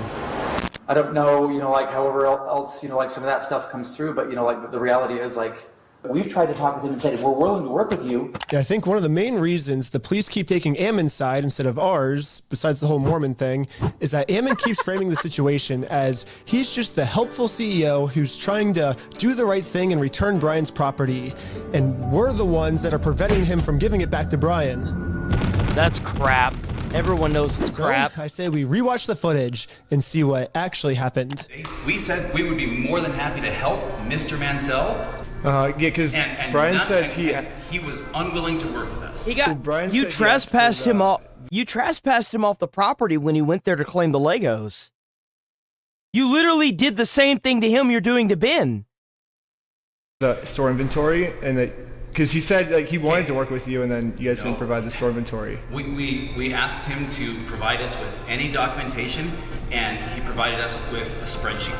A spreadsheet is not something that anybody, you know, like you can just walk over to a McDonald's right now and say, all of your ice cream machines belong to me. Why? Because so and so said so. Why? And I have a spreadsheet. How the hell do you prove that you own the Legos, bro? What does he need, like the original purchase receipt? Or was he supposed to take a picture of every single Lego set he has? What? Seriously? That's what we're going with. That's what we're going with. You're acting like an insurance company. Well, I know that your stuff got stolen, but because you didn't have a picture of it and a serial number, unfortunately, there's nothing we can do. The fuck you mean? It says that all these ice cream machines are. That's not proof of ownership. That's not proof of anything. So first off, this spreadsheet Ammon's referring to wasn't just some mystery spreadsheet. It was the actual inventory the store made. But I guess Ammon's trying to claim that the previous owner stole the Legos and then lied on the inventory, and so now it basically makes this inventory invalid. He said that when corporate was taking over the store, that they actually did their own inventory, and this is the correct inventory. When we took over, we did an inventory. And good news for me, he's willing to give me this inventory. He's actually always been willing to give it to me or Brian. All we've ever had to do was ask. We will work with you to obtain any Lego that does exist. Well, we did that, and you guys. When? I think like 5 or 6 times, and we've gotten 0 response back. Yeah, literally the first thing I did right when I heard about this entire situation was I googled Bricks and Minifigs, clicked on their website, clicked contact us, and sent them a message. I actually got a message back from corporate saying that they would love to help, but after a few months, I kept trying to reply to this message, and they just completely ghosted me. Huh. I think we've done like 6 over the last 4 or 5 months. Pull it up. Find out. Tell me when. Let's see. I said like, hey, I don't think this ever got resolved. I'm just reaching back out right now, and then never. Hit forward right now. Resend it. What's going, Mark? What's the email? That is I don't know what email address that is. This was on your guys' website. That says fbc.team. I said franchise at bricksandminifigs.com. Well, this is just on the website. That's literally on your website. He just showed himself doing it. So. Did I tell you look up something on the website and send it there? Well. Did I say that just barely? Well, that's what. Yes or no? Did I say that? No. I just said send me an email to franchise at bricksandminifigs.com and we will work with that. But you're getting mad at me because I emailed the email on the website? You keep saying that you like. So that, I understand. I guess the website it's only set up for peasants, right? The website's only set up for peasants that are stupid and dumb. Yeah, they send all the poor peasants that need to file complaints there so that way they can ignore the emails, right? That's what you're saying, isn't it? But I'm telling you right now, and you're trying to argue on something that I didn't give you any information about. I'm telling you, send it to that one. Yeah, but you're like getting upset at us that we emailed the email that was on your website. No, I'm telling you the way to do this, and you've been probably trying to communicate with a ghost. Well, that's your guys' fault for putting that email on the website. Sure. Okay. Understood. Ben, so why are you getting mad at us because we emailed the website for your instructions? Because you continue to harass us for all sorts of things. I'm not getting mad at you. Well, we're not harassing. We're just asking for our Legos back. If someone stole money from you and you went and politely asked for the money back, is that you harassing them? It seems like Ammon kept either trying to stall or switch the subject. I kind of feel like if you're in a situation like this and come to find out that Bricks and Minifigs is actually at fault, they should allow Reckless Ben to break both of his legs like a mobster. Like straight up. That's what the court should allow. Like if you steal money like this or you steal like an item or something like that and come to find out you're at fault, the Reckless Ben should like break both your legs and then extort you for money. Like, or not extort you, but like harass you for money, right? He should just keep like being allowed to break his legs or fingers so that way he can get the money back. It almost seems like he doesn't want to actually give us this inventory. What? He keeps saying he's willing to give it to us. You guys can send that inventory list to us? I do believe so, yes. I bet that inventory list is probably going to validate what the original inventory list that they have said. Guarantee you it will. Either that or it'll be so heavily like edited it won't even matter. I think we have sent that to Brian. He says he said that's all he wants is the inventory list, and he'll stop like bugging you guys. Well, then, Mr. Mansell and you, and if you want to be included on the emails with Mr. Mansell, that's totally fine. You guys can email us, and we can go. But you guys will give him the inventory list because he said he's been asking for it for over a year now. We can show the inventory list that was obtained when the store was originally taken over from Crystal Law, and we can work through that process and try and identify what was or wasn't there, and also try and identify how to proceed from there. Yeah, I think Brian gets upset because he says they always say that they'll send me the list, kind of like how you're saying, oh, we can send it easily. But then when it comes then they down never to it, you do. never actually send it. So maybe if you actually go ahead and send it, it would make him feel better. Not even, dude, like he's the CEO. He's like, what, a CEO or something like that? He owns the business. They could literally pull you into a side office and print it out right there. Straight up. They're like, send an no, dude, you ain't even got to do an email. Just have him print it out. Why can't you print it out right now? What's stopping you from going into a side office and printing it out right the fuck now? Right now. What is stopping you? Like, what better way to do it than to just, like, because you know Ben probably has the dates of everything. Why don't you just ask Ben, hey, yeah, I'll get you the, like, just tell Ben you'll get the list. But it's obvious that's not what you're trying to, you're not trying to do this the right way. You're trying to steal $200,000 in Legos. I understand. That's what it looks like anyway. I'm more than willing to work with you and help you. That's what I'm saying. Send an email to that email address that I just gave to you, and that will produce results. Anyways, I sent an email to the email he told me about, not the one on their website. That's a bad email. Don't ever email that one or the CEO is going to be pissed. But according to Ammon, now that I've sent this email, I should be receiving the inventory list very soon. So I waited all day and I got no answer. So the next day I sent them another email. I patiently waited again for about a week. And finally, this is the response. Mr. Schneider, BAM Franchising Incorporation will not participate in any form of communication that appears designed for public provocation, harassment, or manipulation of facts for the purpose of media content. Attempts to obtain privileged or confidential information through misrepresentation or the creation of fraudulent documents.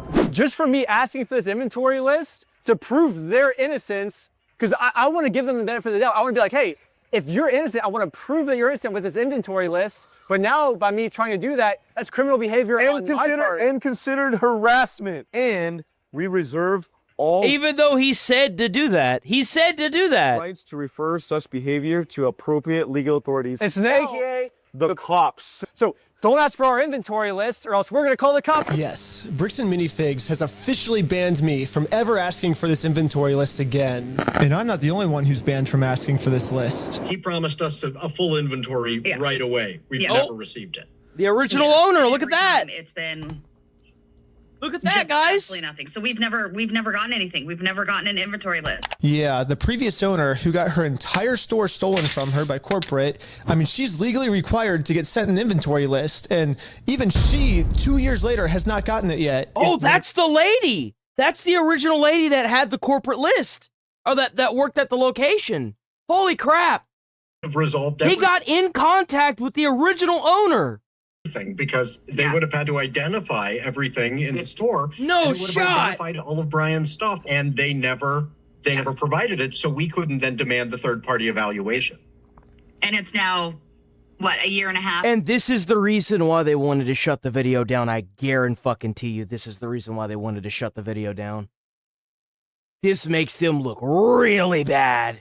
Holy! Yeah. Later. You know, who knows what. Still no Oh, inventory. bro, this makes them look terrible. So, would have solved a lot of problems a year and a half ago to go, here's the inventory. And even Brian still hasn't received this inventory list yet. I've never received an inventory list. I've never received a record of sales because they can't provide it. They opened the store up almost right away and started selling it. And the worst part about all of this is it seems like the CEO is pretty much just trying to rub all of this in everyone's face. When I turned on the news, I saw this. Now, as far as offering Brian the inventory, have you gone through the store, figured out what was part of his collection, taken inventory and shown him that inventory to offer that? We've tried to share those with Mr. Mansell in hopes that he can see, you know, like that we were What a not lying piece of rat shit. What a lying piece of shit. Attempting in any way, shape, or form to withhold anything. Those then were offered to him, and the initial offer was rejected. So now on public television, Ammon, the CEO, is telling the world that he tried to give us this inventory, but we're the ones that didn't want it. We do want to help him recover as much of the collection. Our number one priority right now. That is crazy! Bro! That we have a responsibility to work with him to make sure he does get made whole. So you've offered Brian the inventory of sets that was in the store. Yeah, whatever was left over, we've offered that on multiple occasions. So we've tried to make multiple offers, and So you just want him to take, like, how much was it? It wasn't even like $500. It was like a couple $100 out of 120K. Bro, you're cooked in the head. You're cracked. You're stupid. And you won't even give out the inventory list.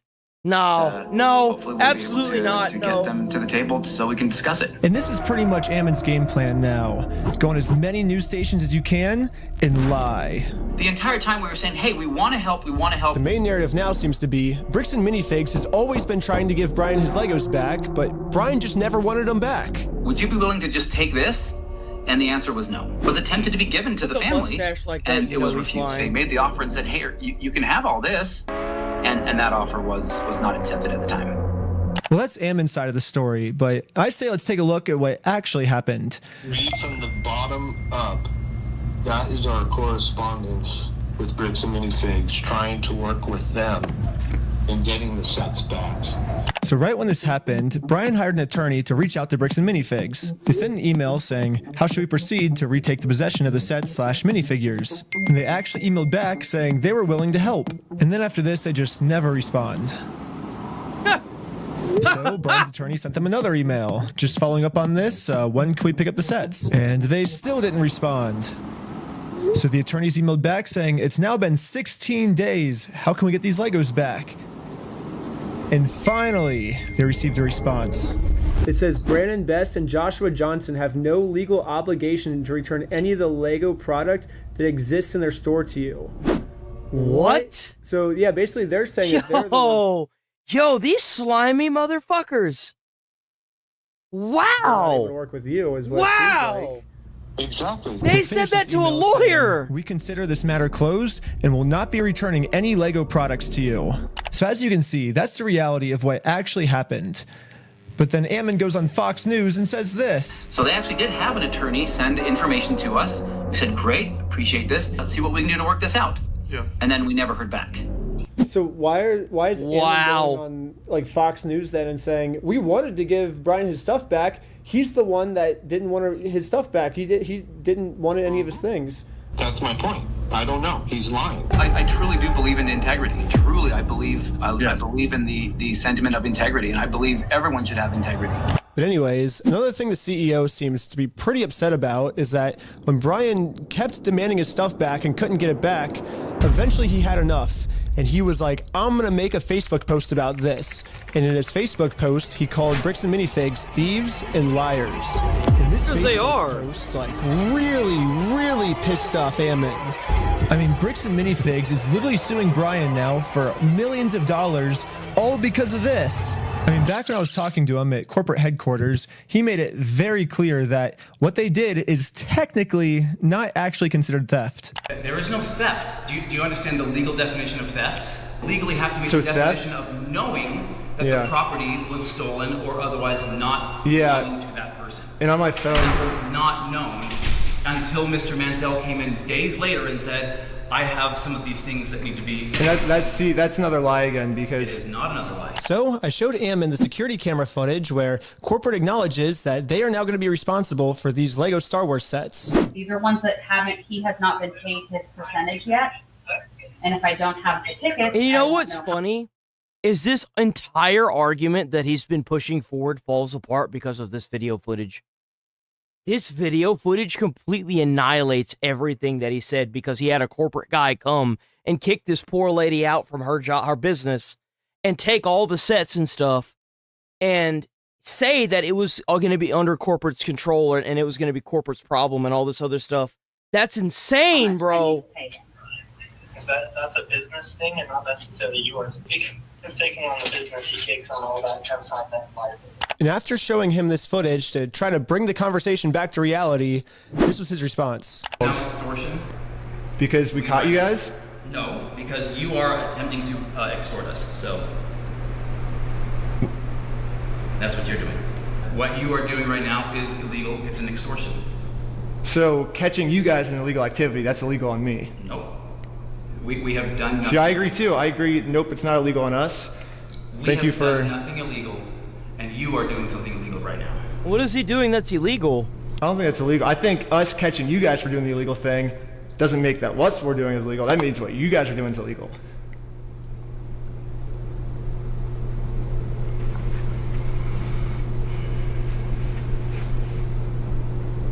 Really, guy? Watch, come to find out, corporate took over that location and kicked that lady out from her business, just so that way he can get these Lego sets and put it in his house. See, what they gotta do is they gotta subpoena this dude's everything. Subpoena everything. His bank documents, company records, house, they gotta search high and low for these Lego sets. You know what I'm saying? Make this dude scared to ever do this again. Completely crack down on this. Okay, you've been asked to leave. Please leave. We have to leave? Yes. Okay. Well, thank you for working with us. And after just going around in circles for probably 30 to 40 minutes and just, having like kind of less than genuine questions or less than genuine responses being given to me, I was exasperated by the end of it. And that's, when people get. Why haven't any of the legacy media reached out to Ben? Has Ben have they been actively ignoring it? Why haven't they? Why haven't any of these legacy media news networks reached out to Reckless Ben? I find that very odd. I mean, they were pretty quick to reach out to Nick Shirley. Why didn't they reach out to Reckless Ben? Tired and exasperated. That's when we finally got the footage that we can use to make him look like a completely unreasonable monster, Yeah. But that's what they do is people whose goal is to do those types of things, they just harass and go after people as long as. Well, if what he's doing is so bad, then why can't you come up with anything that the police can legally charge him with? Why is it that whenever he finally goes to court, it gets thrown out because it's BS? It's because you're in the wrong, and you know you're in the wrong. Everybody knows you're in the wrong. Even the courts knows that you're in the wrong, but because they're in your back pocket like your own personal piggy bank, they're too scared to do anything against you because you're going to probably blackmail them and say that you're going to come out saying that you paid them to be more on your side. See, I don't know why the federal government hasn't gotten involved with this yet. They need to send in some kind of investigative team from the federal government, maybe even the FBI or something. I don't know, but there has to be something that the federal government can do with this, because even the court system here and the police station here are obviously in this dude's back pocket. Come on, hard as they can until somebody breaks and says something that then they can use that one clip to be like, oh, look at this horrible monster of a person. So that's what I feel like has kind of really happened here. So Ammon's claiming that I just harassed him for 30 minutes and finally he got fed up with us, which that was the one clip at the end that I used in my documentary. So I say let's go to the very beginning of the footage, my first interaction with them, and see what actually happened. So what's going on? So you guys are holding some of our Legos? No, we're not. You're not? No. Yeah, literally from the very first sentence we ever exchanged with each other, Ammon's goal was just to lie to us. But anyways, I'm now starting to think that the only reason Ammon wanted us to email him about the inventory list wasn't actually to give us the inventory list, but actually, it was a trap.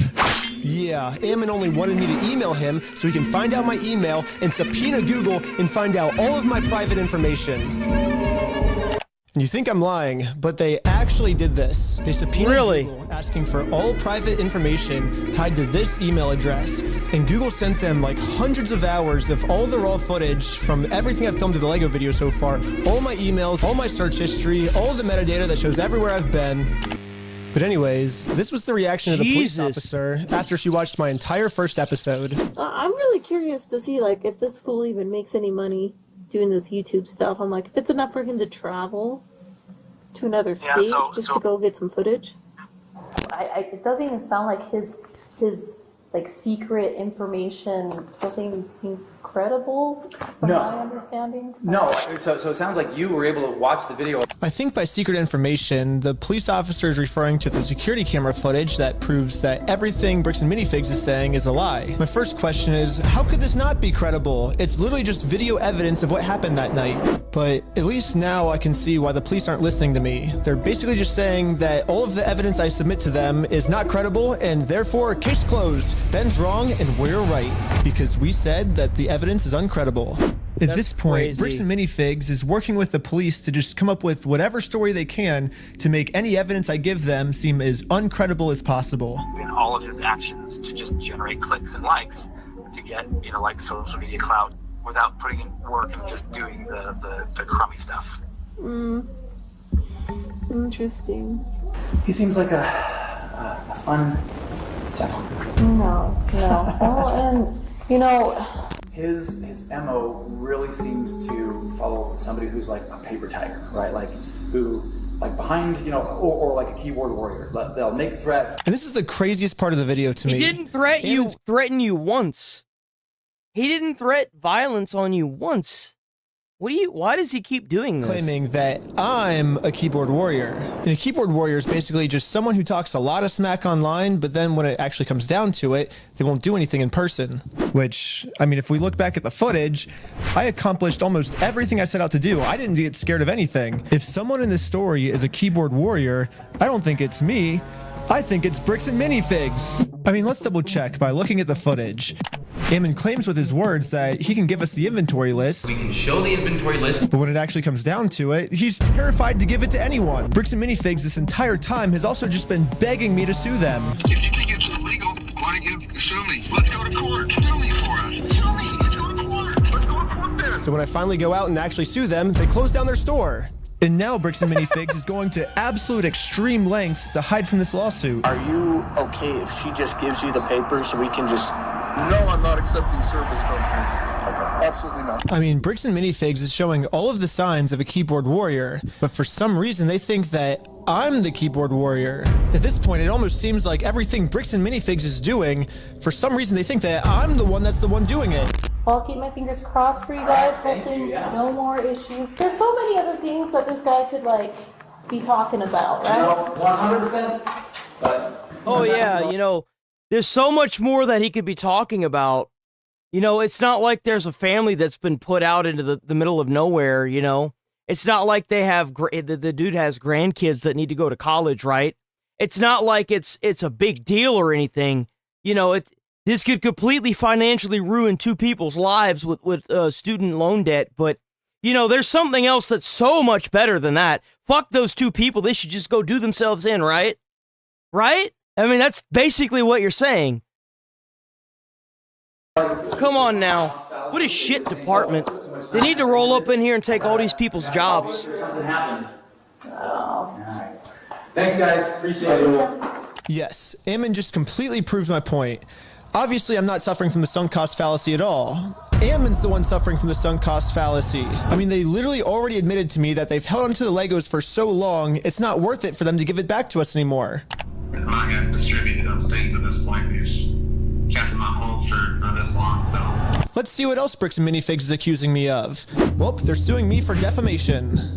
But this entire time, Bricks and Minifigs is actually the ones defaming me. They themselves say, hey, you guys stole this product from this person. If you don't give it back, I'm going to burn the place down. Let's go to the next thing Bricks and Minifigs is accusing me of. Extortion. When they're the ones actually extorting me by saying if I don't let them steal the Legos from us, they're going to make up a reason to throw me in jail. You stole them, bitch. I stole the Legos? Yeah, you're a fucking thief. Dang. Okay. You can shut the fuck up. That's your fucking choice. Bricks and Minifigs is also getting me for RICO charges. They're charging Reckless Ben for RICO. I think it is more likely that the police are guilty of RICO, right? I absolutely agree with this. Ben should try to get RICO charges put on the department and Bricks and Minifigs. Because that is what's really going on here. What they're doing literally falls under RICO. And if you look at the CEO's previous businesses, he actually got sued for RICO. He's the one guilty of RICO, not me. They're also accusing me of sending a sniper to shoot out the windows of the McNeff house. If you guys want to come to, you can see the window and see where they were shooting from. It could be a sniper blade on the hill. When the police got there, they realized it was actually a construction worker who accidentally shattered the window. It seems more likely that it happened from construction work than it happened from some random people across the way. But even after all this, they still go online and say it was me. He's trying to get Ben Schneider for like attempted murder. He's basically trying to set Ben Schneider up for attempted murder when meanwhile it was a nail from his own construction worker. So what's the moral of the story here? It looks like everything bad Bricks and Minifigs is doing. The thing is that I guarantee it was from the construction because they probably never found a bullet. I mean, the bullet would have to embed itself somewhere, right? Even if it's in the dirt, they would find it. Come on. Like, come on, guys. Seriously, come on. I think that I'm the one that's doing the bad thing. It makes no sense.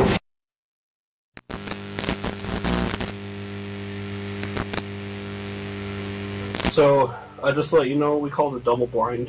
The person who committed the crime may or may not be in the lineup or depicted. So I will give this to you. You'll have as much time as you need to choose someone or to not choose anyone. Whenever you're able to feel that you have ID'd somebody, I just ask that you circle it and then initial next to it. And then, like that? Perfect. Okay. Oh, I wonder who it could have been. Okay. Cool. Really, this was like the final step that I needed. This is legit. We've been able to verify who he is now. Yep. So the police put on this big performance to make it look like they're going to all this work to verify the facts. When in reality, they already know who I am. They already subpoenaed Google. They already watched my entire first Lego video. They already went through all my search history. To me, this just feels like a staged performance so they can show the world, hey, look, we verified everything, when if they would have just put an equal amount of effort into watching the raw footage I submitted to them, they would have found out that Ammon's just completely lying to them, but for some reason they didn't. Well, they didn't probably because that entire department is in their back pocket. They're probably donating a lot of money to that department. That's probably why. A few weeks later, when I ended up going to court, this was the staged response. My name is Nick Mielski. I'm the prosecutor. Is Benjamin Schneider here? Yes. If you want to take care of that today, we can do what we call a plea in abeyance. Were you able to see the footage I submitted to the police of our interaction? I have not watched it, no. Okay, because in that footage, you can clearly see that the second he tells us to leave, where we say, okay, we'll leave, and then he calls the police and said that we threatened to burn down the building and shoot everyone inside, and he was just making up all these lies, which you can clearly see in the footage that we submitted. We were being respectful the whole time. We left the second he told us to.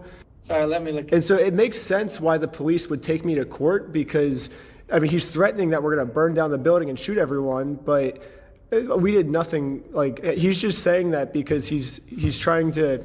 I'm a documentary maker, so I'm making a documentary on the thing. So his logic is if he throws me in jail, then if he makes up a reason for me to go to jail, then I won't be able to expose them for their crimes. So that's the what's going on. It's clear as day in the footage if you watch it. And you know that. Here's the thing, is that there's no the location, right, where they went and talked. You know it has cameras there. They didn't bother bringing any of the footage or show any actual physical evidence or proof that it came out of Ben's mouth that he was going to burn down the building. But Ben can use the footage to be like, well, actually, this is what happened. So it's convenient. It's inconvenient for Bricks and Minifigs that Ben just records everything. And it's great for Ben because he gets everything on footage, not only for court, but for YouTube. So it all kind of works out for Ben. And the only people, per the usual, that have to sit here and do this weird, like, shadow boxing is Bricks and Minifigs because they think that they're at Ben's level. But they're going to find out probably here within the next year that they're done.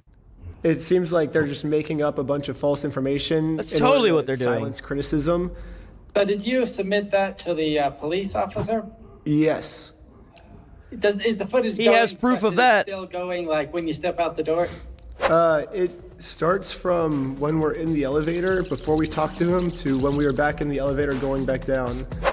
Obviously, a video doesn't necessarily show everything that possibly happened. So according to the state of Utah, really, the raw video shows everything that possibly could have happened is not credible and could not have shown everything that possibly could have happened. And they didn't even watch it. They're literally just taking Ammon's word for everything and completely they're just taking this dude's word for it. Bro, what? That's not how the law works. All the evidence. So where does this leave me now? So you mean to tell me that if you've got someone committing a murder on footage, and they just don't use it? Oh well, not everything's in the footage. He could have antagonized him. What the fuck do you mean, bro? Like what? That is mind-blowingly stupid. Not only am I being charged with a bunch of mystery crimes in American Fork, Utah, but I'm also being charged with a second-degree felony up to 15 years in jail in Provo, Utah. And now that they have written proof that I'm committing all of these insane crimes against them, I mean, obviously Bricks and Minifigs just made up everything, but that's not how the court sees it. The court thinks that these are real. And for whatever reason, the court wouldn't let me share my side. They only heard Bricks and Minifigs' side. Ben's side was not in the room, was not heard. The court signed an order erasing his published work on the strength of the company's verified complaint and the company's motion with no one there to say a word against it. Yeah, the judge granted a temporary restraining order, preventing me from even talking about Bricks and Minifigs, which sucks because this was the night I hit 1 million subscribers, and all my friends threw a giant surprise party for me.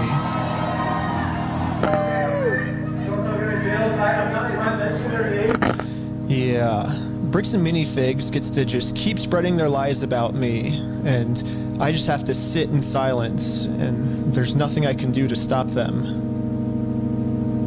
It's crazy to think about how much public support I was getting. $200,000 Lego dispute that's turning into one of the craziest legal cases and an internet crusade that is just exploding. A $200,000 Lego collection. This $200,000 Lego scandal is literally one of the craziest things I've ever seen. I think this might be the best video. Hey!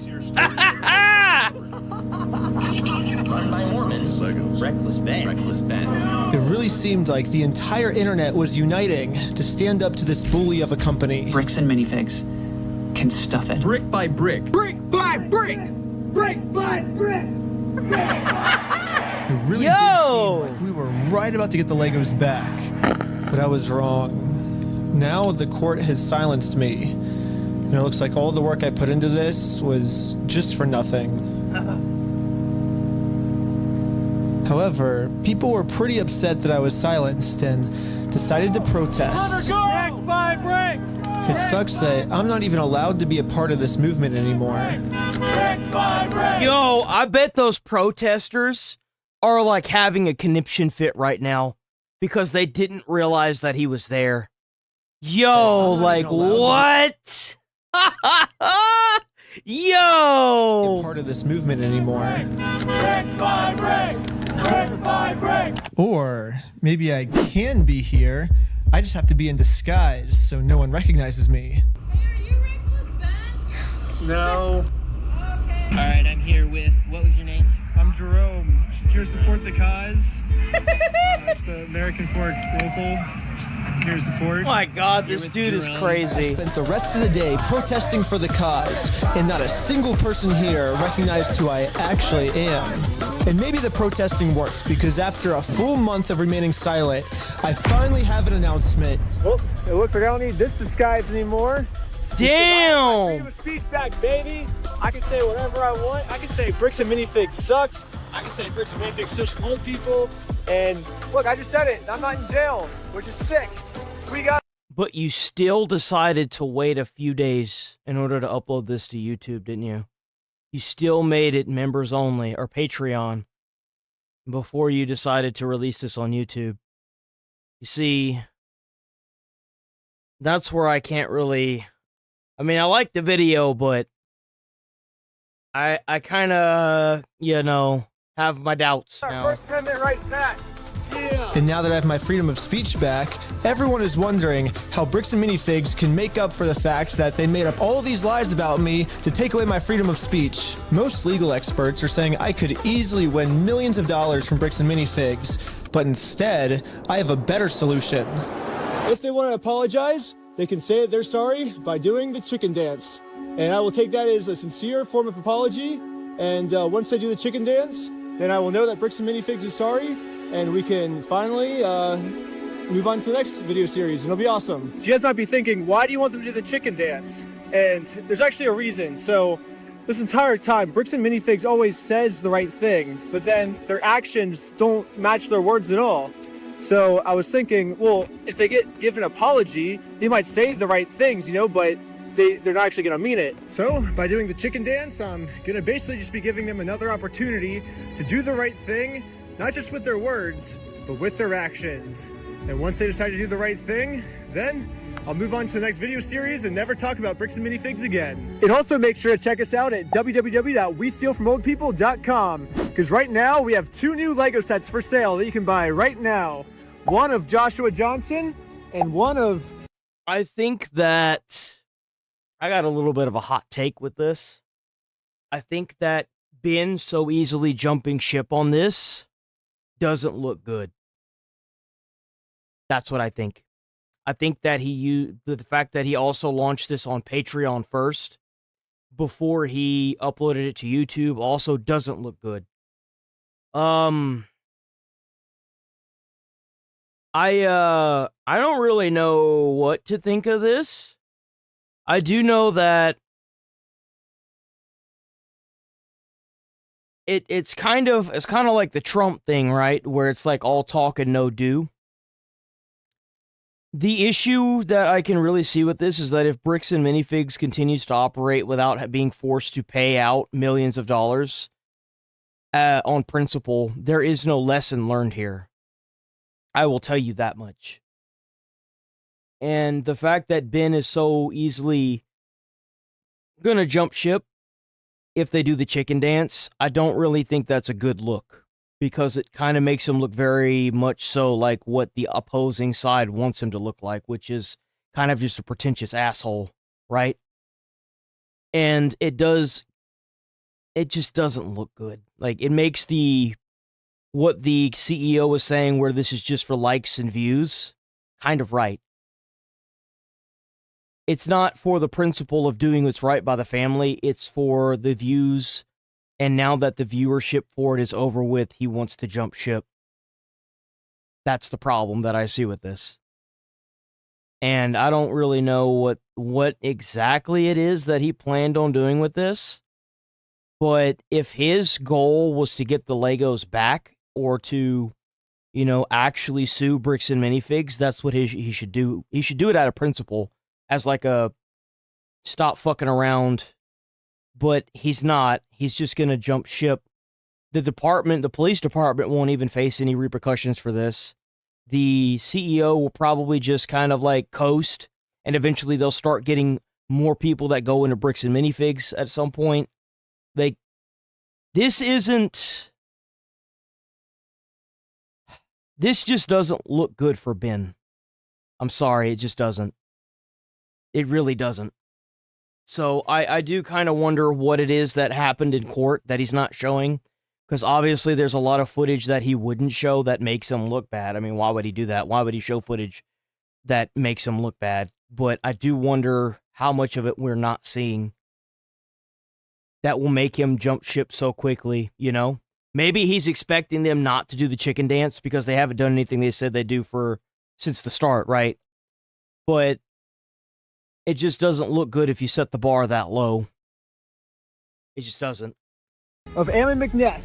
And we're only making 500 of each, and once all 500 of each sell out... Yeah, exactly. If he really wants to act like he's doing the right thing, the company needs to be held accountable, and that police station need to be held accountable too, and the detectives that ignored him whenever a citizen that needed help reached out to them.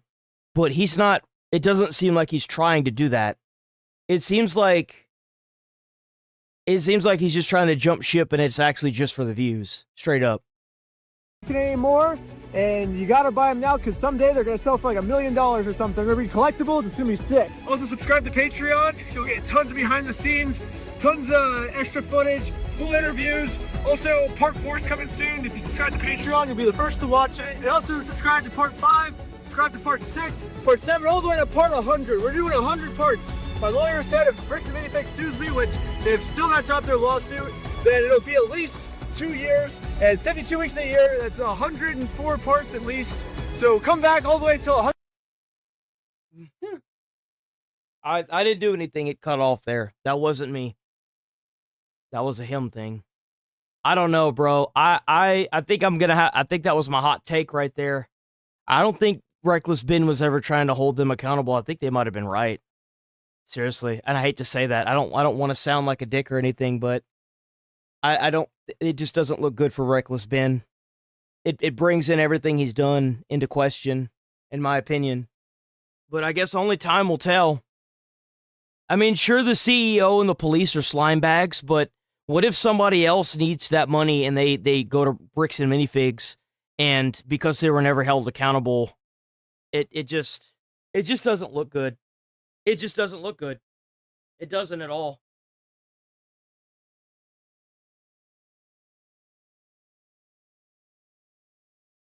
Interesting. Actually, you know what? We'll save this for the weekend. We'll save this one for the weekend. So, Rupert Lowe went on to the Joe Rogan show. Was on Joe Rogan, episode 2500, and oh my god, how does he do so many podcasts? Holy shit, man. This is like a podcast every other day. Oh my god. Yes, this is crazy. Should you be mad at China or Russia at the same mentality? Of course, because they're not America. Duh. You retarded? Anyway, let's go down and we'll look at these. Let me go and find a few more of the other posts. I've only seen a handful of them yet. I don't know why it's not showing any of these. I can just go it from here. When's your turn? Why don't you relax? Where we've got these Islamic settlements which effectively operate, and there are large tracts of the country now where we've got these Islamic settlements which effectively operate almost as a sort of parallel society. I don't know whether it's quite the same here, whether you've got the similar thing with the Somalis in Minnesota. You do in Dearborn, Michigan. Dearborn, Michigan just had a gigantic Islamic parade where you just see tens of thousands of people holding flags and walking on the street, and it's kind of crazy. It's crazy that, and they've also one of the things that's funny about Dearborn is all the progressives. It's a very liberal place. They're like, welcome, everyone's welcome for all cultures.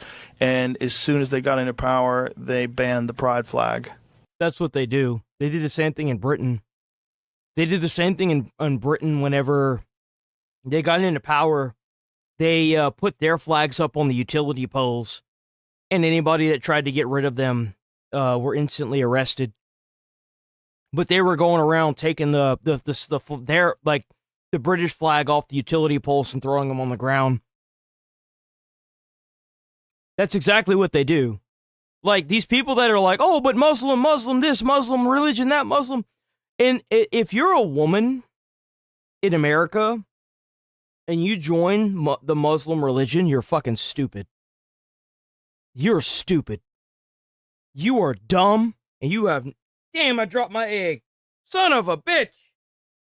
Well, that's gone forever. You're stupid. They treat you like property. You're dumb. Oh, well, there's not that many extreme... The problem is that the extremists are the ones that are trying to get into government. And do you know how they do that? They do that using extremists. And once they get into power, they do just like what they're doing in Pakistan and Iran. That's what they do. That's what they do. They do that. They treat you like property. And if you're a white woman or an American woman, and you're sitting there thinking that this culture is going to give two shits about you, you're stupid. You're dumb and you don't know what the hell you're doing. You are dumb. You're ignorant. And same thing with men too. If you think for 1 second that if you're a white male or African American, and you think for 1 second they're just going to open arms, accept you into the Muslim religion, you're crazy. If it's anything like what Iran and what Lebanon is, they'll kill you. They openly say they're colonizing America. And you know why they say that? So that way, whenever they start killing people, it makes it okay. That's why. Just like what they're doing in the UK. That was the first thing they did. Well, I'm afraid they chickens for KFC. They have quite strong views on that sort of thing. Oh yeah, that's why Queers for Palestine is always hilarious. Like, and then you see the meme Palestine for queers, and it's throwing people off roofs.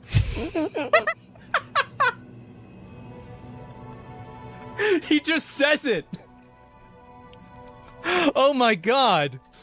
It's it's like the chap who runs our Green Party is a gay Jew. So I mean, he's say no more. Going to have a problem if these guys get anywhere near power. But that doesn't seem to put the progressives off. They still seem to. But this is what's crazy, is that their society is like Islamic society is completely patriarchal. The women are absolutely second-class citizens. Yes. They have completely different laws for how the women can dress, what happens to the woman if someone has sex with if Iran, if they catch your headscarf not on correctly in Iran, they kill you. They kill you.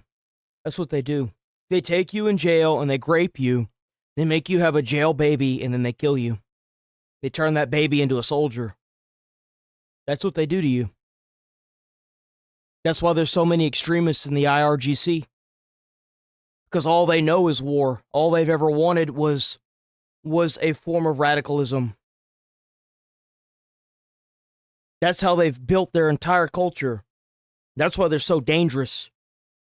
Someone has, first of all, if they commit adultery, they get killed. Like, stoned to death. Yeah, and with the rocks. I watched a horrible video where a father did it to his daughter. Yes, well, you do get these killings. Honor killings. Yeah, or brothers. The brother will kill the daughter if the daughter shamed the family. It's like, naturally. Hey, guys, how are you progressive when you're supporting this? And it's because the concept of not being racist, not being called racist, the fear of that is so strong. They're willing to adopt all sorts of things that are the complete antithesis of everything they believe in. Damn, Mark from the, I'd assume that he's from the UK based on how he's talking, he says, mate, we're not allowed to fly our own flags in the UK. That's why people were putting flags on the posts the moment was is called Rise the Flag. That's disgusting. That you can't walk through the streets with your flag without being attacked. Buddy, let me tell you something. I have 3 guns. And if you think for 1 second, if I wanted to march up and down the street with the American flag and somebody come up and attack me because of that, I wouldn't shoot them? Brother. They about to find out what a true American Texan looks like. Thank God everybody is Wouldn't be none of this pussy shit either, this warning shot. Nah, man. Someone getting mag dumped. That's all I can say. Everybody is saying it. That is exactly fucking right. They hate the West. They hate white people. They hate Western culture. They hate America. They hate Christianity and whatever. And they're terrified of being called racist. That's it. Yep. But they think that whenever these people colonize America, that they're going to just be their best friends and everything. Look at what they've done to the entire Middle East. Let their actions speak their words and ignore their words, because they obviously lie. Do you think that this perspective that society has sort of adopted in the UK about white people being bad, do you think this was there was architecture to it? This was by design? That this was done? Obviously. Or is this just a natural response to people being called racist? Because of course in the past there was more racism than there is today, and people always want to point to that racism as, you know, evidence of colonialism, evidence of whatever it is that happened in days past. But why in England do you think that narrative took hold so well? Because I think, Joe, to your point, that this post-war plan for multiculturalism, I think they realized that it was by design. They've got a problem. So part of it was probably infiltrating the universities and promoting these kind of ideas. It's almost as if, with the World Economic Forum, there's this view that the Anglo-Saxon nations have commanded and dominated too much of the world's resources, and there's haven't done enough. Almost like this misguided altruistic view that we should become more concerned with global welfare rather than the welfare of our own citizens. Well, it's also that there's another component to this too, where it's like the destabilized countries around the world are destabilized as a result. They want to blame America. They're like, oh, well, it's American colonization. Like, bro, do you know how much technology we've given to the world? How much it's improved their lives? You know, to give you a good example, there are people that used to sacrifice people to the sun gods so that way their harvest was good. We don't have to do that anymore because science says that you're stupid for doing that. That's Neanderthal behavior. Of European and American involvement, and as a result from that, you need to be punished by allowing their people, their refugees, into the country. So like the original sin is colonialism and other forms of imperialism, and then the atonement is allowing the infinity refugees, right? No, that's how it works. They wouldn't even be here if American taxpayers weren't subsidizing their living. Straight up. They would not be here if they weren't handed jobs, handed a place to live, handed transportation, handed freaking money to be here. They wouldn't even be here. They would immediately roach out. And every government that's at least sanctuary, they know that. That's why they keep doing it. It's just so freaking obvious. Want to go back to colonialism? Yes. We need to have more colonies. Do you know how disgusting it is to try and get a job? But they tell you that you have to go to college, right? But then they bus in an immigrant, they give him the job, or they put him through college to get the job, and literally the only thing he has to do is nothing. It's just because you're a citizen, you don't get to go through college. Sorry, it sucks to be you. But because that person's an immigrant and they get bussed in, they get college and everything free. Wow, that makes it so much better. That totally isn't causing a divide. Sure it isn't. We need a lot more colonies. Which I totally disagree with. It's so stupid. Well, there's also the you will own nothing and you will be happy. Oh, This is your Klaus Schwab. Which is Marcello. hilarious. Nonsense. Someone would even say that out loud. I know. You will own nothing and you will be happy. Like a bunch of nutballs. Is this a part of an Orwell book? Because this doesn't seem like a real person would say something like that. Because who the fuck is going to listen to that? It doesn't make any sense. Well, they dress like James Bond villains, and they look like it too. They're idiots. Here we go. Can I pause you for a second? So what you think is that the multicultural invasion, the way it was set up, was on purpose, and it was on purpose to sort of diminish the idea of nationalism? Yes. I think that Yeah. well, I'm Fucking exactly. Yeah, Yep. that's exactly what it is. And so this was like a long plan. So this was something that... And remember how he said the other clip, post-war. What war is he talking about? World War II. Yeah. This is obviously exactly what I've been saying. Yeah. They must have had to sit down and like, who would be involved in this sort of a discussion where you would be willing to diminish patriotism, diminish this idea that World War XI, Britain by itself is exceptional and the people are exceptional? it was a long, deceitful plan. So I always say... Who implemented it? The European elites in league with our elite who effectively, if you remember, in 1975, we had we joined what was called the European Economic Community. It wasn't effectively anything other than an economic union, but that very quickly changed, and effectively they tried to politically integrate Europe. That failed, and then in '97 they tried to force it through with the Jews. Everybody says it's the Jews. It's the Jews. Guys, if there were no Jews on the world at all, period, you'd still have these problems. Yeah, you would. You would. You are falling for a... What really sucks is the amount of racist piece of shit people that are just Jew haters, man. It's not bad enough they had to deal with the Holocaust. Now they're having to deal with these fucking schizos running around with these suicide vests, blowing up everybody, and these damn drones. They're literally surrounded by everyone that hates them over in the Middle East. It blows my mind how many people hate Jewish people. I don't even know why. It blows my freaking mind. It really does.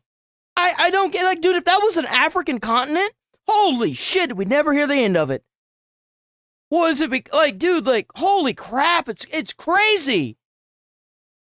And they still can't get any peace. They have to build a damn missile defense system just to hold their freaking, their country down. Like, holy crap, man, leave them alone. These people have been literally systematically killed for fucking generations. Holy crap.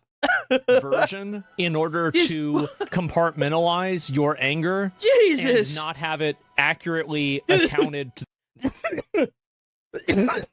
The only people that should be complaining are Jewish people. Shit. The right people. You are being misdirected to being only mad at the Jews. The Jews did not do this alone. Even if you think the Jews did this, they were not alone in doing this. You need to look at this holistically. The introduction of the euro. So having failed politically, they tried to do it financially. That was my first... This is the biggest weakness right now on the internet for right-wing people and any conservative person, is that there is this fixation around blaming everything on the Jews rather than looking at any other factors that could have also caused it as well. Yeah, exactly. And I think that this was deliberately given to, I think, right-wing people as a way to poison... Y'all want to know what I think? I think that if people keep hating Jewish culture and Jewish religions and them in general, there may be another Hitler in our time. if there, like, I mean, if you look at the Middle East, there is one spit of land out of the entire Middle East that is Jewish. It's the only place in the entire world that is a true Jewish a country, right? And they're absolutely infested with terrorists that are trying to kill them constantly. You know what other regime tried to do that? Nazi Germany. Let's think about it real hard on what's going on in the Middle East right now. In the same way that identity... Now, I'm not a big Israel fan, right? But god dang, bro, they got it rough. If you're born Jewish, bro, you just started life on, like, super expert difficulty. That's all I gotta say, bro. Politics poisoned the well for left-wing politics to prevent them from having any class solidarity. I think that we're being poison-pilled with this. It's a red herring. Yes, obviously, there can be an issue of Jewish supremacy. There could be an issue of Israel, involvement and Israel bad behavior and the Rothschilds. Like, all of these things can be true, but that's not the whole story. Foray into standing as a member of parliament to fight to save the British pound, because once you lose your currency, effectively you lose your sovereignty and your national identity. And our gold reserves were going to be shipped out to Germany, to Frankfurt. And we would have become a vassal state, part of the European Union. It would have been irreversible. But in the event, thanks to Sir James Goldsmith, we secured enough votes. We forced the establishment to promise a referendum before they surrendered to the euro. Jesus. And it's like saying black crime isn't a problem because other races commit crime. Well, saying that, for example, like... Well, that doesn't help because most of the crime is black on black crime. That's the thing. A lot of people are like, well, it's all the black people that are committing all the crime. That number one, they're doing it because they're being allowed to do it. And number two, 9 times out of 10, it's black on black crime. So by defunding the police, here's the thing. By defunding the police, you're allowing this. You are allowing people that are innocent to be attacked by the non-innocent people. And it doesn't matter what skin color they are. The fact of the matter is that whenever you allow this crime to happen in a city or in a state or in the country, and their repercussion is a slap on the wrist followed by an immediate release, what the hell do you think's going to happen? They're just going to go and do it again. There's no actual, personal accountability. There's no time served. Most of them get the wrist, you commit an armed robbery. Then you immediately get let out. It's not... And then it doesn't help that you have the African-American communities being raised with this victim mindset. It's like, it's cooked. It's cooked is what it is. It's cooked. You have, for example, let me give you another parallel. $10. The reason why we have so many crimes right now is because the police aren't solving the problem. $10 from Tanya. So if every single time I said that, okay, well, we have so many problems with crime nowadays, and everybody in chat is like, oh, I know what to do. It's just all the black people. If we didn't have any black people, there wouldn't be any crime. It's not all the black people, though. It's not. That's like saying that everybody that's in the government is Epstein, was in the Epstein files. That's not the fact. The fact is that you're letting them get away with it. That's the fact. And they're going to do it again. And they're going to bring more people to do it again next time. First, you rob the convenience store, you get out with a slap on the wrist, and the next thing you know, you're going 95 on the interstate with 5 of your friends in the back seat with a car filled with bank money. It's not who does the crime. It's how much of it is allowed to be gotten away with. Number one, no, that's not true. And even if there is a disproportionate amount of them, it's still not all of it. It's the people that are causing this to happen, period. Exactly. That's, I think, and I blame the government and the police. That's the problem. It's not them. It's the police. There are a lot of hard-working African Americans out there that bust their ass to get where they're at just to have it robbed by somebody across, in a neighborhood over. Dude, that is such bullshit. Does that make sense? It's the judges. Yeah, it's the judges. It's the politicians. It's everything. And if you're just blaming one group of people, it's reductive. It's reductive, and it's deliberately reductive because the ideology and that fixation is designed... And you have to keep in mind that this is systemic. If, let's say you bust your ass, you got a nice, beautiful house, right? Beautiful house. And somebody that's the same everything that you are, race, religion, ethnicity, everything, right? Goes into your house, steals all of your shit, burns your fucking house down. Insurance won't cover it. But that dude got away with it. He got a slap on the wrist and all his shit sitting at all of your shit sitting at his house. Who do you think won in that situation? It damn sure ain't the guy that worked his ass off his entire life. Who do you think won in that situation? The intent of disarming you. It is intentionally disarming and limiting your awareness of this problem, and it is by design and made by your enemies. The people that are also saying that it's the Jews in Israel that did everything want to flood your country with people that will ethnically replace you and vote on ethnic blocks. It's the exact same thing. Britain's in bad shape, and and that's why I haven't seen Magic Man in a hot minute. Actually, I was thinking about Magic Man yesterday. I was like, I haven't seen him in a while. Allison usually gets on a little bit later. I haven't seen Stewie Girl either. She's been MIA too. I hope they doing all right. Maybe they just got bored with the stream. I don't know. Could be anything, right? Magic Man usually gets on at like super early though. And this is what we're talking about. Well, the rape gang, we've done. We've crowdfunded this. Okay. Which I'm very happy to talk to you about. Which I think just this title of that rape gang report. Yeah. The idea that there's actual rape gangs in the UK in 2026, and is it being ignored? Is it being downplayed? How is it being received by the media and by the politicians? Joe Rogan does a really good job of, he knows what the answer to this is, but he does a good job of baiting out these questions. Well, you have to inform everybody. That's the trick of it. Joe Rogan's a master at his class. He really is. The history of it is that basically, as you probably know, Britain, after the war, decided they were going to play a part in Europe, a bigger part in Europe, our elite did, the British elite. And to do that, they had to basically diminish the power of the nation state, and they had to head towards this European superstate, which is the EU, the genesis of which was obviously a monopoly. Why did they have to diminish the power of the nation to do that? Because I think Britain was a proud nation state. We with the American help, we'd won the war, and we hadn't been invaded or conquered, which most of Europe had been. So you'd had mass dislocation in Europe. You also have to realize that a lot of the people that were all over Europe probably fled to Britain. A lot of them fled to Britain because it was like the last bastion for them, right? So a lot of if the thing is that if they took over Britain, it would be it. That would be it.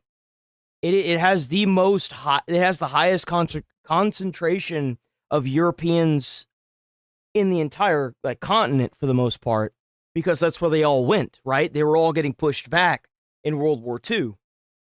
Huge numbers of people had been dislocated and pushed all over Europe. And I think the socialists, I was in the European Parliament, so I spent a brief time as an MEP, a member of the European Parliament, War dead too? When we finally achieved, a kind of Brexit. We can talk about that, but it wasn't a proper Brexit. So I think the genesis of the rape gangs, going back to this, was the fact that multiculturalism was the order of the day. They wanted open borders. They wanted a multicultural society. They basically felt the nation state had been the cause of world wars, effectively starting with Napoleon. Then obviously we had the Kaiser, then we had Hitler. And I think they saw it that way, the Monnets, the Spinellis, and the people who constructed the European Union. So you can see the logic, right? Is that you have a very, very strong nation state, it's hard to control, and it can cause a lot of problems. So we'll nerf everybody. Rape gang report, which was your question, ultimately, the genesis of that is this multicultural invasion almost of Europe. Uh-oh, what happened? The other stream stopped for some reason. Am I still here? We still here? We still here? Hello? Yeah? Oh, what the hell? That was weird. Yo! It stopped. The other stream stopped and it came back on.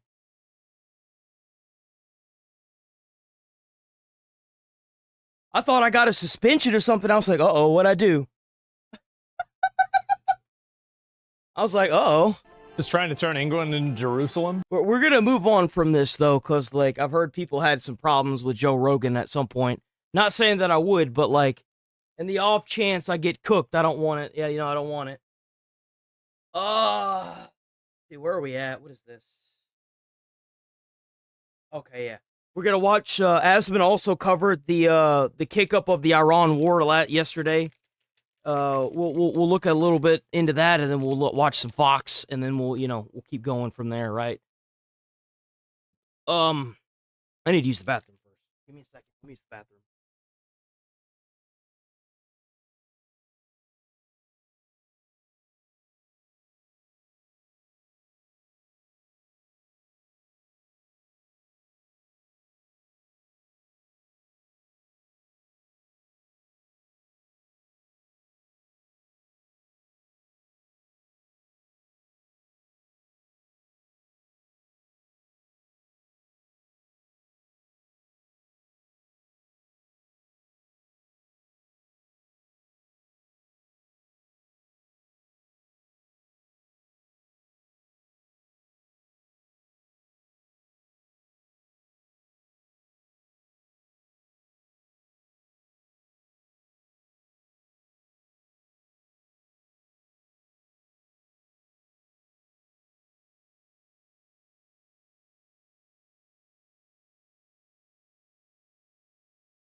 Okay. I'm back. All right. Let's get it. Everyone was crashing out and they were saying, oh my God, I can't believe Trump capitulated to Iran. I can't believe Trump lost to Iran. He didn't lose anything. I knew that he didn't necessarily lose in a political standpoint of view. To me, it's a loss that, as long as the IRGC are still around, I would consider that a loss. The IRGC need to be completely removed from power. Like, the entire supreme leader system that the government they have needs to be gone. Iran is playing Trump. We lost the war. And I said, guys, do you really actually think it's over? Are you this stupid to think that they're not going to do it again? And everybody's like, no, they're not going to do it again. They're going to listen. Everybody's going to be organized. I'm not going to lie. I didn't think Trump would attack them again. I didn't think they would. I genuinely, I thought that, see, in the back of my mind, I was like, well, they got the oil pipe going, so they're probably just going to allow Iran to take the Strait of Hormuz, right? They shouldn't, but they're probably going to.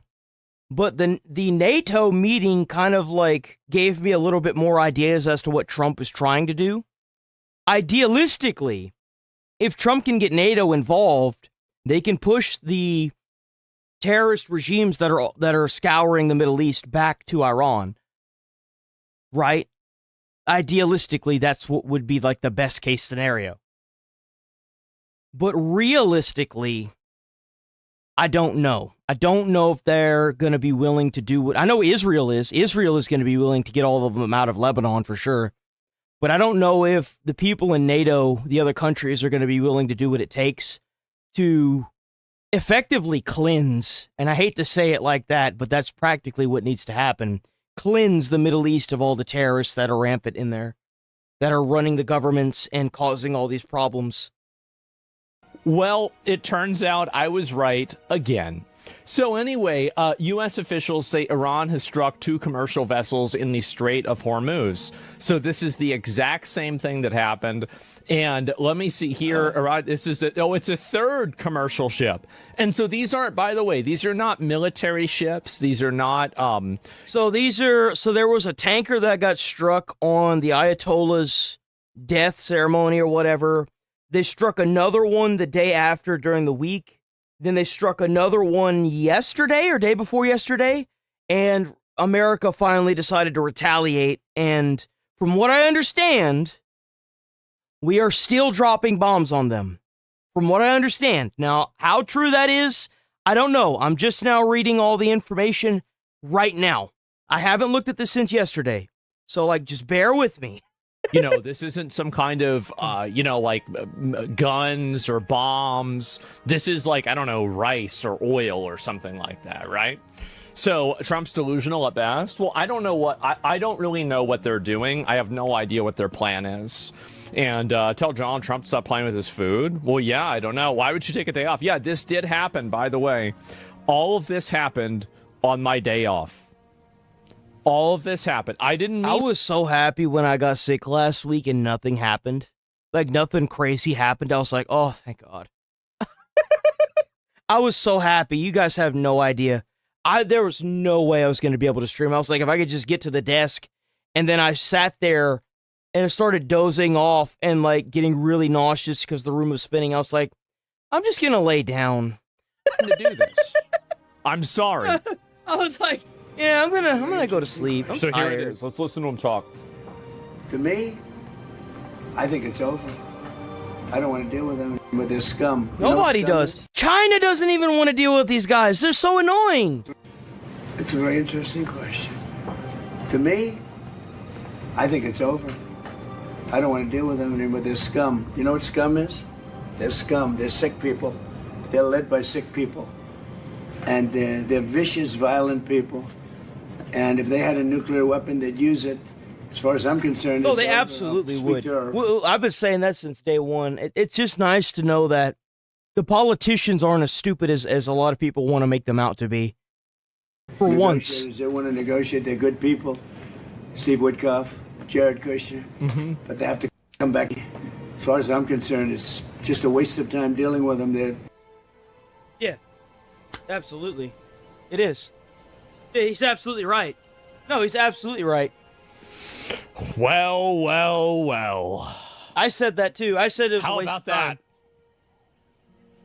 that? Can't deal with him. No, you can't. Can't reason with him. No. Can't talk to him. No. Can't negotiate with them. Can't come to an agreement. It's not going to work. Liars. We make a deal. And if I make a deal with him, we have a deal, and he goes out, he talks. We make a deal. Everyone's agreed. No nuclear weapon. We make a deal. They go outside, talk to the press. They say, we never even talked. By the way, Trump engineered this outcome intentionally or unintentionally. He totally decapitated their entire leadership structure. Yeah, he did. So there's no way that, like, every single group, like the IRGC, this is what I bet probably happened. It's like that picture that I made. I don't know. Do I still have that picture? This was a foregone conclusion the moment that he killed all their leadership and chief. We kind of looked at this yesterday. I want to see what's new. What do we have that's new to the situation? That's what I want to see. Because that was yesterday's stuff, right? We were ahead of Asmund on that one. So let's see. Issues chilling warning, you'll get hit. The top Iranian negotiators is issue chilling warning. Here we go. So in the Middle East, the United States military carrying out a second night of airstrikes against Iran. Woo! Staging Blow 'em up! a wave of attacks targeting U.S. allies across the Gulf region. And our bases in that region, Alexandria Hoff joins us now from the White House. Alexandria. Well, good morning to you. Yes, U.S. Central Command confirms a second consecutive wave of strikes targeting military infrastructure in southern Iran, also coastal Iran. These strikes have been described as more aggressive than the initial wave that we saw earlier this week, sparked by attacks on commercial ships in the Strait of Hormuz. Tehran has responded by targeting neighboring nations, including Kuwait, Bahrain, and Qatar. Now, Iran taking up much of the talk in Turkey, where President Trump just was for the NATO summit. There he said the fragile ceasefire deal signed last month is over. It's sort of crazy, to be honest with you. It's sort of crazy. So it is officially over then, good.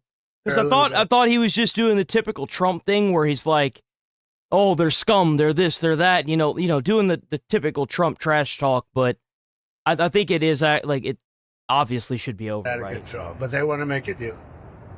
Badly. Yeah, so President Trump's still hoping for that deal. He arrived back at Joyce Bay Andrews after 1 this morning, flying partway home on an old Air Force One, not the new recently revealed jet. The president brushed off this having to do with potential security concerns, but did acknowledge in Turkey the ever-present threat he faces. The life of a president is very dangerous. It's 5.2%. You know what a race car driver is? 1/10 of 1%. It's a very dangerous profession. No, I'm number one on the kill list for Iran. Now, the key figures on Iran's negotiation team lobbying threats, accusing the U.S. of breaking promises. Speaker of Parliament and really. Where do these guys come from? Well, dude, where do they come from?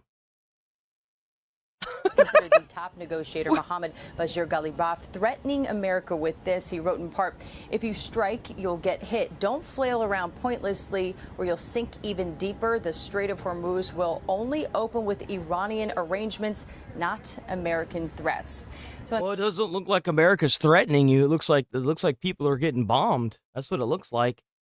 Looks like America's not threatening anybody. It looks like America's just blowing stuff up. The president scheduled today after his early arrival back at the White House. He will have his intelligence briefing later this afternoon, guys.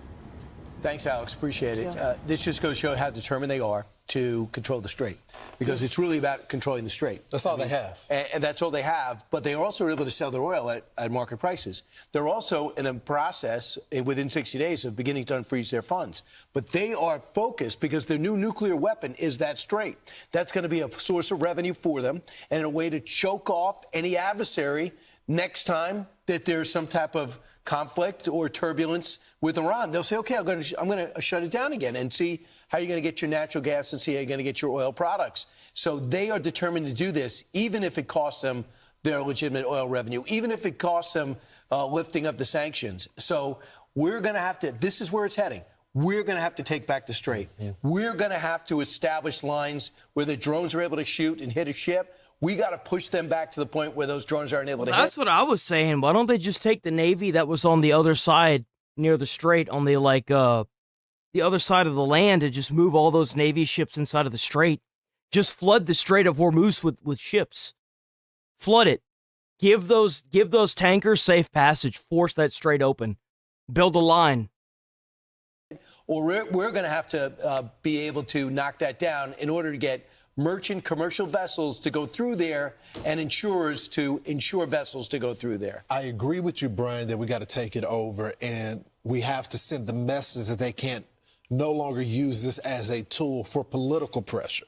Not real pressure, but just political pressure. It's not a military pressure. It's to engage politically against the president domestically, but the international community, they had to step in because they actually need the strait. They actually need the oil to go back. We don't, even though it's a global market. So they have to back us up publicly and militarily if we decide to do that.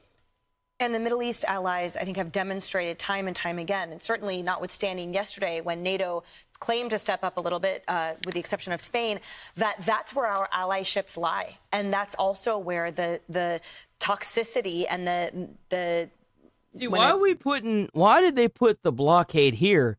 They should turn this bitch like 180 degrees and then go this way with it, or like stay here, right here. Because if we got the resources to do this, we should just go here, just flood whatever was here, right? Because, I mean, that's where all the problem is, right? When a tumor metastasizes, where they've been affected. So prior presidents have not had the deals and the allyship with the Middle East Gulf region neighbors that we have, and this is demonstrated in the continued pressure economically and militarily against Iran, because certainly right now the triage is nothing is more important than, to your point, the freedom and navigable aspect of the Strait of Hormuz, which Iran insists on pirating. They want the Gulf states who are a little freaked out, Saudi Arabia and Qatar specifically, to say, listen, let us just control the strait and we'll stop rocketing you. So they hit Bahrain and Qatar again. Let's see, what else do we got? Here's some more. All right. Thank you, Josh.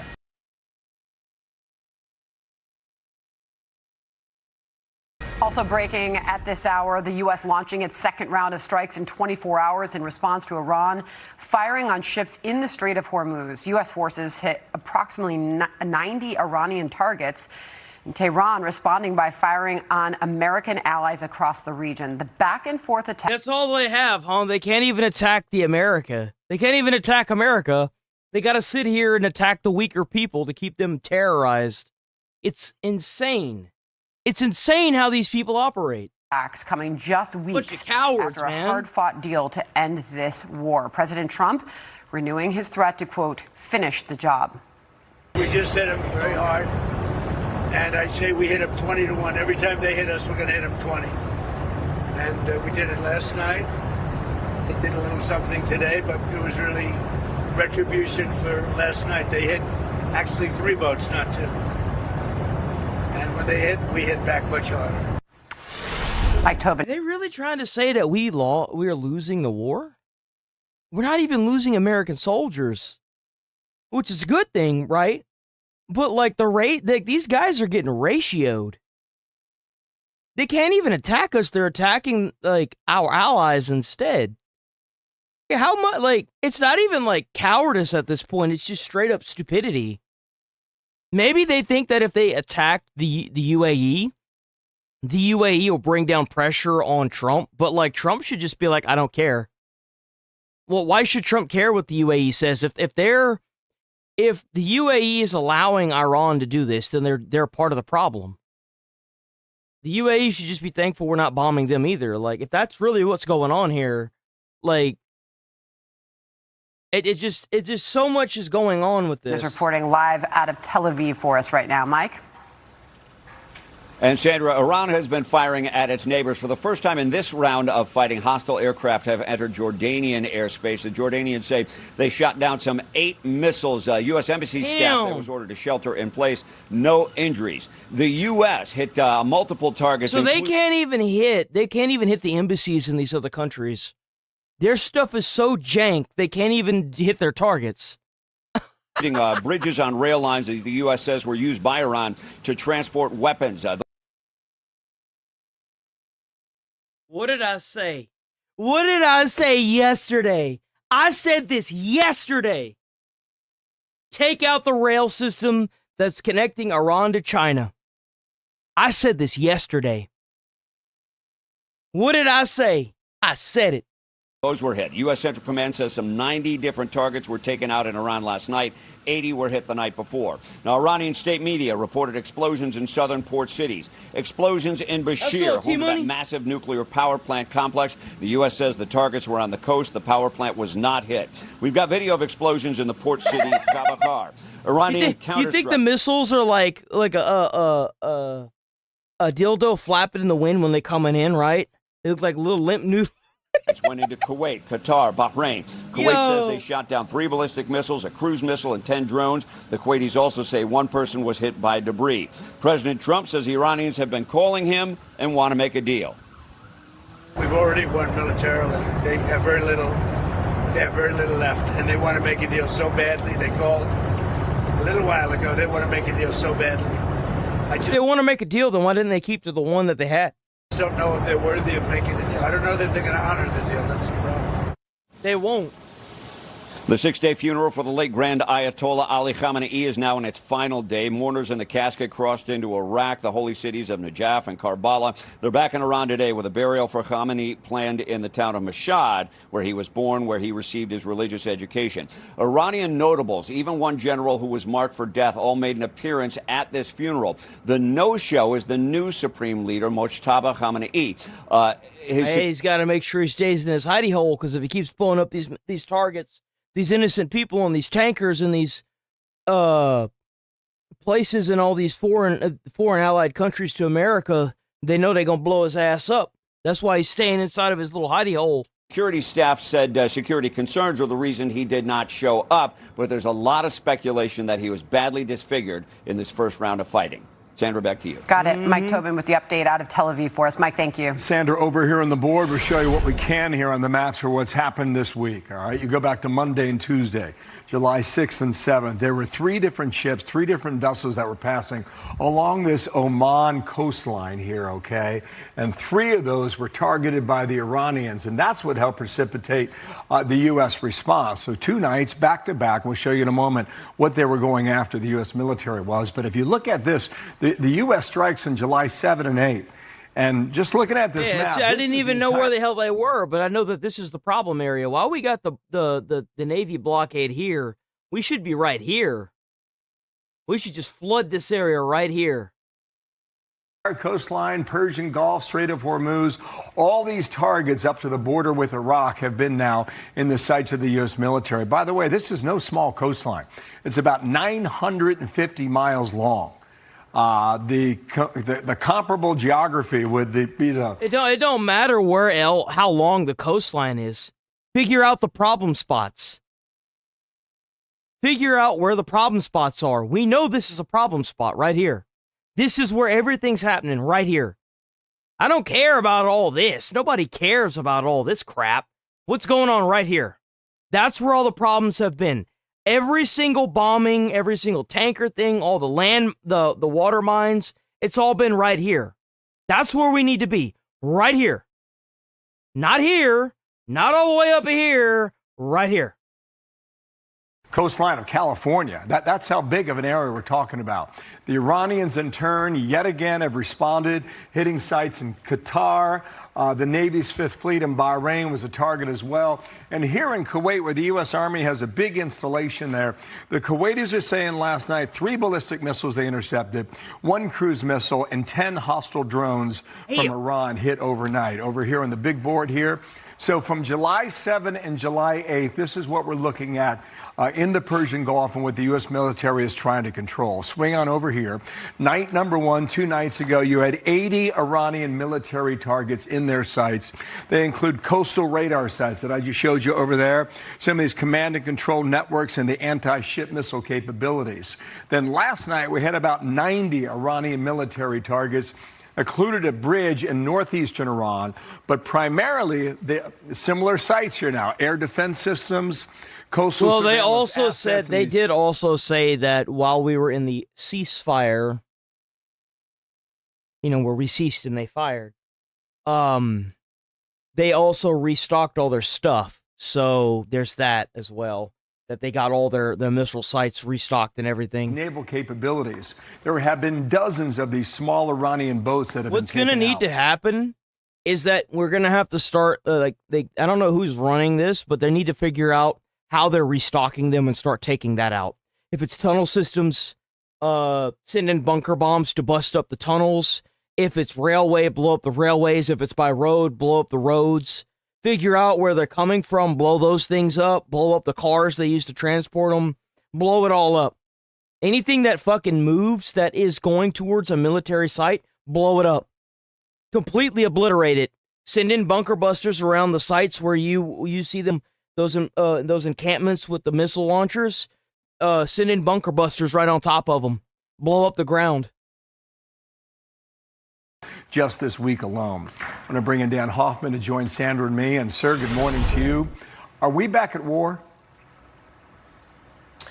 Yeah, I think we are. Look, when Iran chose to strike those oil tankers transiting the Strait of Hormuz, that was a deliberate provocation. Iran had to have anticipated the United States response.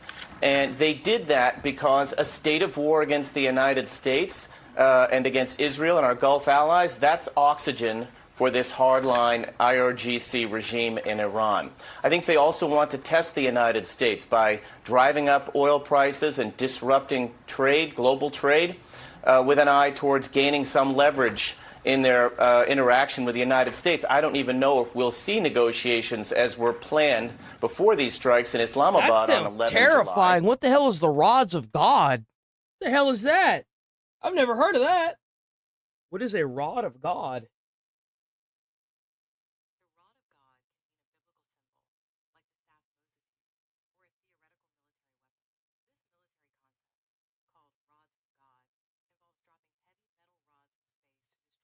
That is, it's funny that you say that. If you've seen G.I. Joe, in one of the movies, they had that.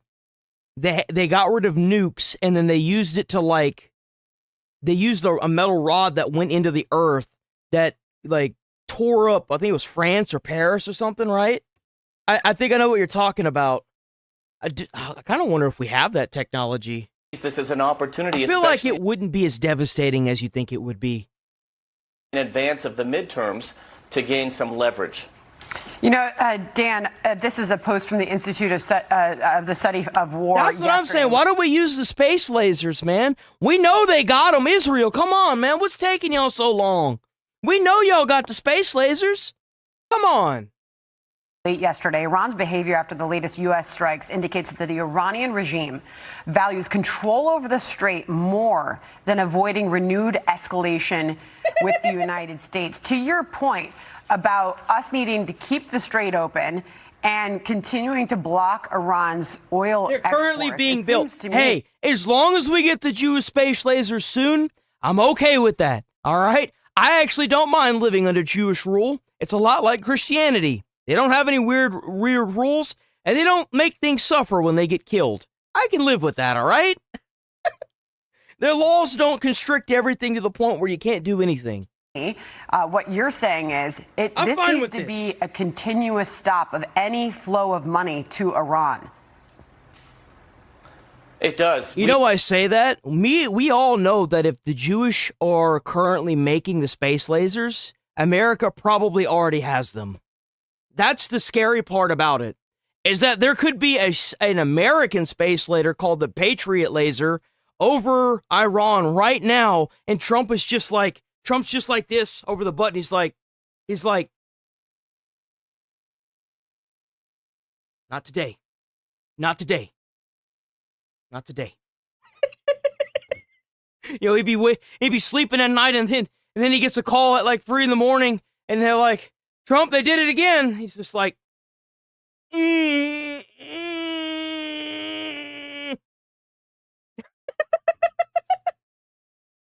He gave Iran an economic enticement by allowing them to export oil at market prices for some time, and Iran made it clear that they were not interested in negotiating in good faith. In fact, as successful as our kinetic strikes have been, we have not induced a change in the regime's behavior. Now, we changed the regime by launching decapitation strikes, and I'm sure that those potentially are on the table again, further decapitation strikes. If these guys don't want to negotiate, maybe the next round of leaders will. Oh, they want to negotiate. That's not the problem.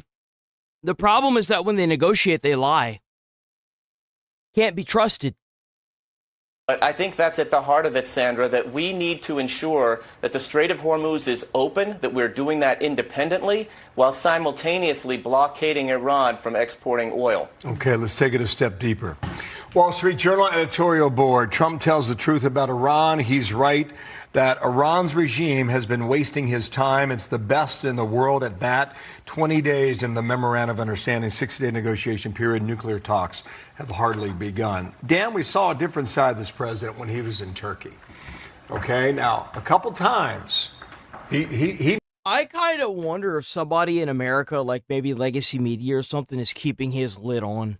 Like keeping him behind closed doors, which would explain the reason why whenever he went to Turkey, he just kind of said it. I wonder if they weren't publishing what he was saying or something, you know? He mentioned willingly, he almost offered it to the reporters in the room, that he is Iran's #1 target. Here's one time that he said that. Watch here. I'm #1 on the kill list for Iran. They're lovely people. I'm #1. So I don't know. I can't tell you that, but I don't really care because I'm doing my job and I'm doing it, I hope, better than anybody's ever done it. Here's a little bit of a hot take. Look here. Look, I don't doubt that there are still people in Iran that hated the supreme leader and still hate the regime. But how many of them have been killed? That's what we should be asking. How many of them that took to the streets and were systematically slaughtered? Probably almost all of them. A good portion. Now, I'm sure there's a lot of them that want to be out from underneath the supreme leader's rule. The issue is with how many crowds we've seen of them preaching death to America, how can we be certain?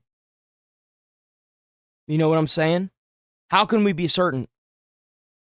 Aware of any credible threat by Iran against Air Force One? I have a threat all the time. I'm #1 on their list before you. But if I go, you go. Right? But was there a specific so perhaps someday you want to change professions. Dan, what's the psychology here? When I heard the president say that, it reminded me of my days at CIA when we used to brief senior U.S. officials on real threats to them. And that would have been the result of CIA human intelligence or signals intelligence, credible threats that required us to take countermeasures. And I think you saw the president, his security team, make the decision that they would fly back on the old Air Force One. Reportedly, that aircraft has enhanced security that the new Air Force One does not. So I clearly think this is part of the president's calculus. He's probably been told about some credible threats. And I'm thinking that he's probably divesting these concerns he has, personal concerns, from U.S. foreign policy. He's still trying to ensure that we get a better deal than the JCPOA. Now, whether that's through negotiation or through kinetic strikes remains to be seen. I think he's probably leaning towards military action to get us there as opposed to the negotiating table. Dan, appreciate your analysis as always. Thank you. Good stuff. Thank you, Dan. All right. Be sure to like and subscribe for all the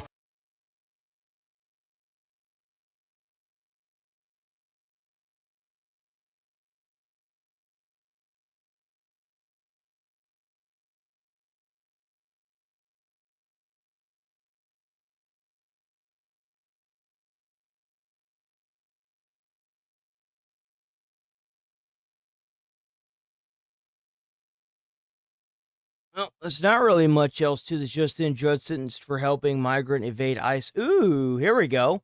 Oh, apparently an illegal got shot and killed here in Texas.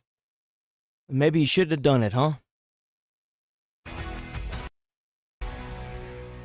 Well, a disgraced Wisconsin judge gets just a slap on the wrist for helping an illegal migrant evade ICE. So disappointing. Madeline Rivera has the details. Good.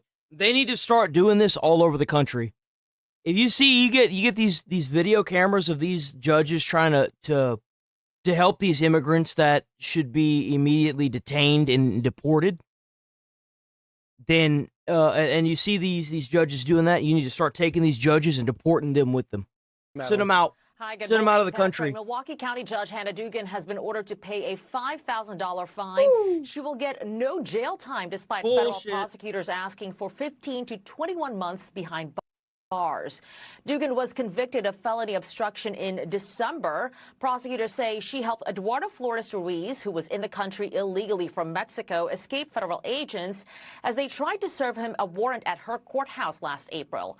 Ruiz was facing battery charges. He was later arrested after a foot check. So she just let this dude go out the back door. He's facing battery charges. That's crazy. Courthouse and deported to Mexico in November. FBI Director Kash Patel said of Dugan, no one is above the law. But before receiving her sentence yesterday, Dugan addressed the case and defended herself, saying she did not act with malicious intent. She said she was forced to retire, resigning in the beginning of the year after Republican state lawmakers threatened to impeach her. Her attorneys argued she's already suffered enough. She says she intends to return to public service. Guys, back to you. Thanks so much, Maddie. It's insane that during the sentencing, she expressed no remorse, and yet they gave her a light sentence. Who does that? Right. How she avoided jail, I don't get it. Letting out a criminal. Be sure to Hell no, you got to put her in jail for like 5 years. like and subscribe. Instantly 5 years. She knows better than to do that. Her entire law degree is based on law. It's absolutely ridiculous that that judge is even able to do that. It's disgusting. Damn, we can't watch that one. Can we watch this one?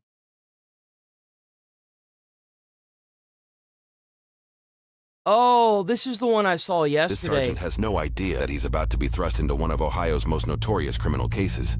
Really? Traffic stop. Oh, I think my fiance told me about this one yesterday. Hold on, I think I was told about this one yesterday. Let's see. Hi, puppy. It's okay. Hi. Hello. Hi. Sergeant Norwood, Atlanta Police. 3 that stops. You have 0 taillights in the back of this thing at all. Oh, my God. There's not a light on it. I just came from the ER. This has to be it. This has to be it. Apparently, this couple is like really notorious. Like they've got a lot of like criminal charges already. Apparently, she's got like five warrants or felony warrants or something. Poked myself in the eye. Oh, gosh. Do you have an ID? And then I got to get the temporary plate off the back. I didn't see it. That's a good boy. Look at good boy. Social? Oi. Somebody stole my purse, my Social Security, my license, everything was in that. Wow. It's never happened before. 30 years of marriage. Who owns the van? The van is still, 30 days, so nothing's came back. To get the 30-day, you'd have to have the title and the signed, right? Right. So do you have that with you? Do we have that in the glove box? I think so. What's your name, sir? My name's Ronald. Ronald? Taylor, T-A-Y-L-A. And then what would be your last address on your ID? So is your ID out of Kentucky or is it Ohio ID? Kentucky. Hey, ma'am, what's your name? Barbara. Barbara? Yeah. Taylor. What's your date of birth, Barbara? May. Yep. 19th. I'm gonna be right back, okay? Yeah, the minute. Yeah, they're gonna take off right here. If this is the one that I think it is. Yep. What's that about, dude? Yep, there it goes. They're taking off. It's Colorado Signal 7, temporary. They're taking off. Head northbound Lafayette. It's got no taillights. Passing Eagleton. Bro, where did it go? White driver, female passenger. They stated they just left the ER. There is a canine in the car. Seemed friendly as a small dog. Pit bull. We left the center and passed in Spring Valley. Driving in the opposite lane. Well, yeah, obviously.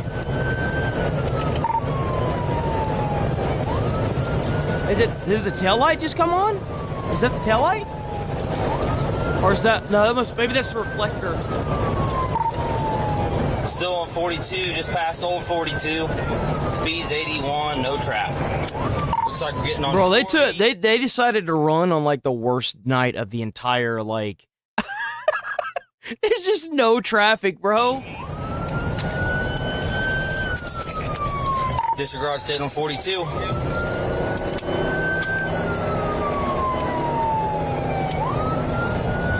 Are you eastbound or westbound? We're northbound 42 still, northbound 42. Past the semi on the bridge. Have you passed Louisville PD? We're on 42, getting ready to be at the truck stop. He's on the wrong side of the road. He does have headlights. He just doesn't have tail lights. It was a Colorado Signal 7. I never got it off of it before he took off. Dispatch, if you look up Ronald Taylor is what his name was, and her name was another. So, if you chopper, we're going to head your way. Bro, this roadway is just dead.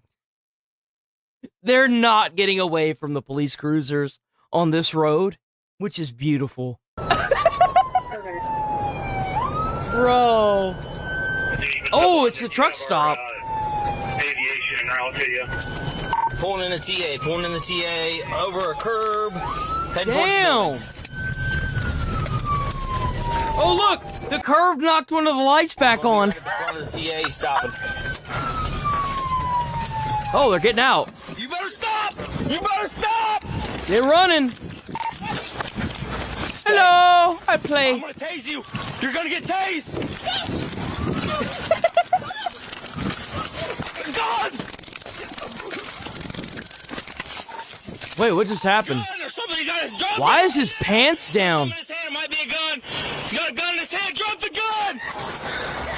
Drop the gun! Drop the gun!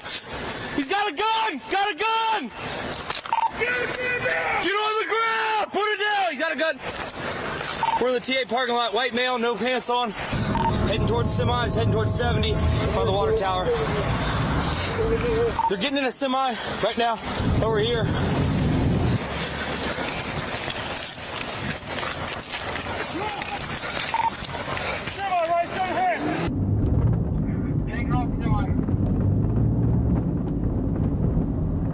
Trying to take off in a semi, male and female. They can't figure out how to get the semi and drive. The incoming units were held up here. You see our cars driving. Damn, they calling in the cavalry now. Got the whole department coming in. Time sentence first interaction. You say he's got a 40? 11 minutes. Yeah, So this happened within 11 minutes of them being pulled over. Hold on. Jeez, man. Go back. There's two of them in there. Males on the driver's side, females passenger. You know what really sucks about that is that there's probably people in there. See, these trucks are lined up here probably for the night. They've ran out of their hours for the day. So there's most likely some people in this 18-wheeler with them now. They most likely, if he has a gun, he's taking them hostage for sure. I don't know if we had a truck driver inside or not. They're still trying to... The only reason why I know that is because an ex of mine her dad was a truck driver. He did it for a living, and he said it was great up until, they started changing all the rules with how you could sleep and stuff. They're revving it up. All right, looks like he just got the air brakes off.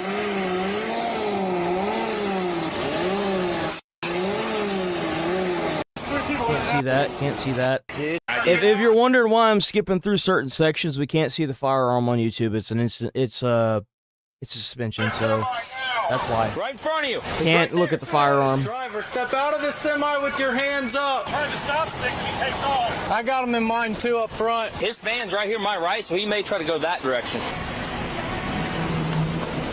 Hey, slow down. Watch yourself. I'm just happy that the dog's out of the way, yo. Like, I'm happy that the puppers got out of the way.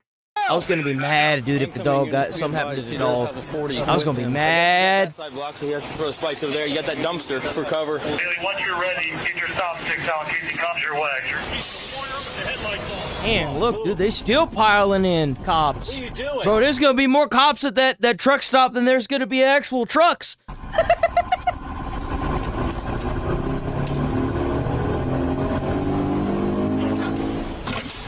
God, dog! We have a shield. Look at all the cops, bro! Police department. Yo! Step out of the semi with your hands up for me. Everyone out here be aware, it looks like the truck driver may be in the back with him in the orange shirt. It is later revealed that the truck was occupied by a driver who demanded the couple out of his truck while wielding a hammer. Officers are not yet aware that the male suspect shot the truck driver in the right hand, who is now being held hostage. I need you to... Oh, shit! Oh, this is bad. Yet aware that the male suspect shot the truck driver in the right hand, who is now being held hostage. I need you to step out of the semi with your hands up. Damn, boy. You notify the TA. Shelter, go recover my... Can't see that. What we got? We're in a standoff right now. Single 7 on the van. It's out of Colorado. It's 021. Driver, please shut the semi off and step out and talk to us. If you hear the sound of my voice, shelter in place. Oh, whose car is this? It's throwing a shadow on me. I'll move it. I'll move it. Whose traffic stops this? Me. What do you think about getting stop sticks? I don't know if they're going to do any good. I don't know either with that. Just depends. If they slow roll over it, it may work. If they... They'd have to drive over all the sticks. That's the trick. If you can get all the wheels popped, it'll do something. But if you miss even one of those tires on that rig, it's not going to do jack. Go fast, it probably won't with what we have. I was thinking about putting a set underneath the tires now while it's parked, like flank him from the side. But you said he has a gun? He does. Oh, damn, they even got the helicopter up for this. Damn, they got the whole cavalry. We can't see that, unfortunately. We can't see this conversation because he's holding a firearm, so... Shit. What just happened? The hell just happened?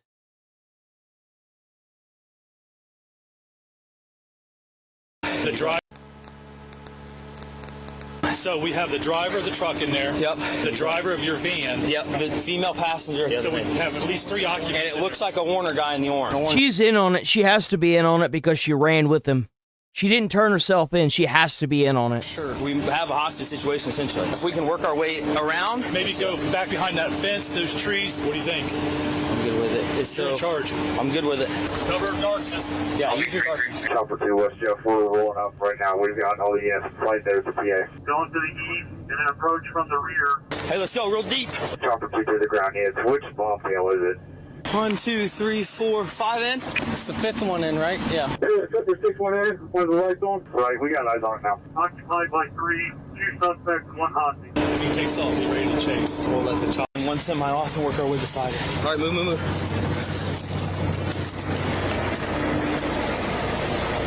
It's 2 more over, isn't it? 2 over. Put your hands on. Let's end this peacefully. We do not want to harm you. That's perfect. Perfect. We're good? Yeah, they're set. Well, we probably need to hang out somewhere over here, at least get a flank on them. Right, just stand in front of the semi. They should have thrown some behind it too, in case they decide to back up over the block there. All the windows are up right now. We can't see through the glass. From my angle, it doesn't look like anyone's in the driver's seat. Back up by the van. That van clear. Affirm, I cleared it. Do you have binoculars? I don't have any in this car. Dude. 30. Oh, there it goes. There it goes. Perfect. Oh, the spikes didn't get all of them, though. Oh, he's going to hit our car. Nope. Oh, shit. Damn it. Oh, he's going to hit our car. Nope. Crossfire. Damn it. Oh, he's going to hit our car. Nope. Crossfire. Damn it.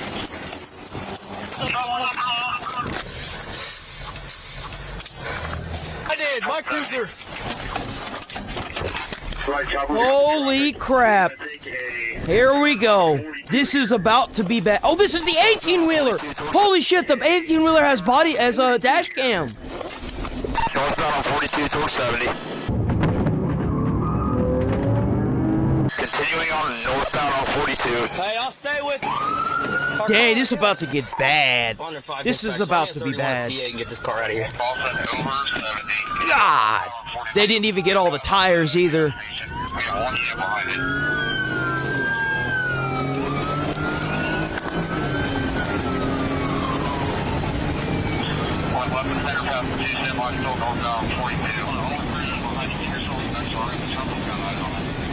And the cruisers behind us start flanking the other roads. We'll keep you advised. It's like a city know we're coming in. Still northbound 42, he crossed State Route 29. Passing left to center, he's passing another semi left to center right now. Taking a right turn on Billeryville. We're coming up to Goodson, there's no traffic coming around the curve right now. Taking the hairpin turn across around Goodson. Yo, this truck is a piece of crap, man. Like, why would you want to get into an 18-wheeler and get on these, like, tight turns? You're never going to escape the cops, man. He must have been a truck driver at one point because he's taking those turns too safely.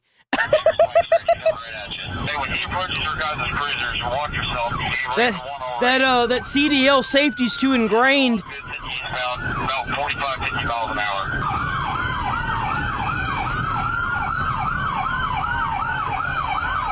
Right turn down through the grass around the cruisers coming up on Taylor Blair Road. He's going to be eastbound.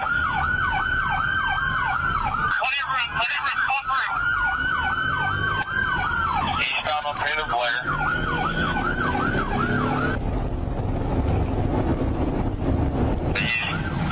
Ooh, he's flying now. 55 miles an hour, guys.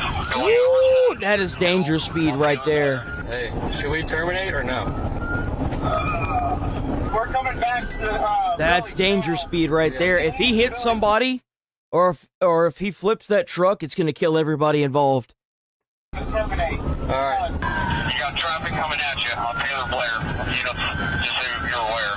You have to give yourself some extra space going up to that bridge. You may not pay it. Going through the bridge right now. Still on Taylor Blair, coming up to Maine. Taylor Blair coming up to 40. It's going to be a right turn to head west. We verified that he have a hostage in the truck right now. First, we have 3 occupants. The driver's a hostage. What's your fuel situation? You have a good flight time left. Right, we've got 2.5 hours left. Oh yeah, plenty of time. Here and getting some units back off. That's fine. LHB Thompson, I agree, but having units back off with the plate tracking for a while. Chopper, this is 39. Westbound on 40. He's coming up to Byerly Road. 46 minutes. Right, I mean, yeah. Just we can find out who's the hostage in the truck, who's the company, and what the FGK tracking. I'll look for him southbound and come back. He slowed way down. He's still westbound, creeping along. He's still full Is he getting out? His front tires are pretty much down. He's leaning rubber all over the road. We're rolling in westbound on 40. He probably thought that he wasn't being followed. He didn't see the helicopter till the helicopter swung in front. He'll be head on with you about a half mile. Watch yourself. So there you go ahead. Watch traffic. Cruisers, watch yourself. Is he in the opposing lane?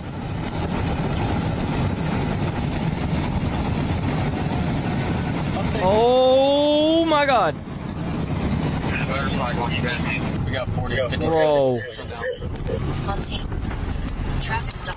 So yeah, they've blocked him into the oncoming lane. There he goes. Oh, I didn't think they were still following him. I thought they look at all those cops. Bro. Bro. Damn, bro. He kicked a hornet's nest. He rammed me. Oh, shit. All right, stay with it. Okay. 28.25. He just crossed the Route 54, still westbound and eastbound lanes on 40. Oh, westbound here, so let's back off a little bit. Give him a chance to come over and watch it. He slowed way down, still westbound and eastbound lanes. He's just crossed under 70. 500 miles an hour around the parking lot where he had fell and I hit contact with him. Oh. 70 westbound. He'll be right behind the 70 westbound. It looks like his front tires are pretty much gone. He's having trouble making it up that hill. Chili block westbound traffic on. Oh, he's having trouble getting up the hill there. Right side of the road now. He's westbound on 70. His front right tires on. Officers plan to use stop sticks in the pursuit. However, the suspects thwart their plans with a simple tactic. Stop them. Not letting to that crossover. We're entering a crossover. Holy! Eastbound on 70. He's probably got the 18-wheeler CB dialed up to whatever the local police department channel is. Or maybe they got lucky and got a truck that had like a police CB in it. Probably six. Cruiser's watch yourself. He's coming right at you. Right at you. Oh, he hit another cruiser. 72. Going. Drop one.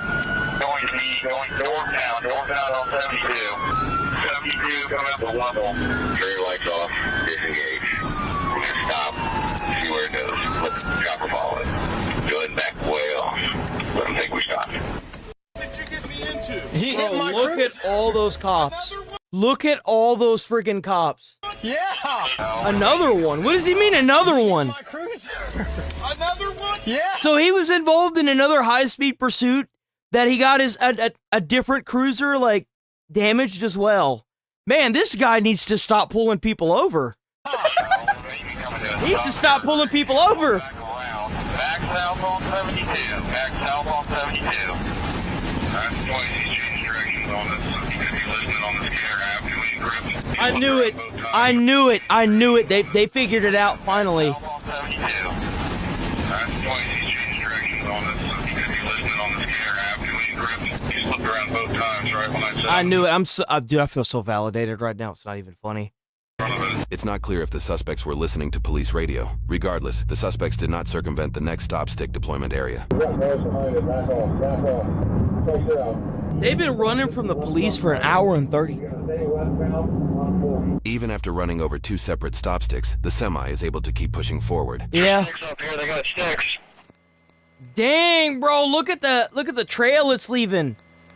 Damn. Sticks out. Units behind, they've got the next ramp block as well. They may have another set of sticks out. Another set of sticks out, there should be two sets.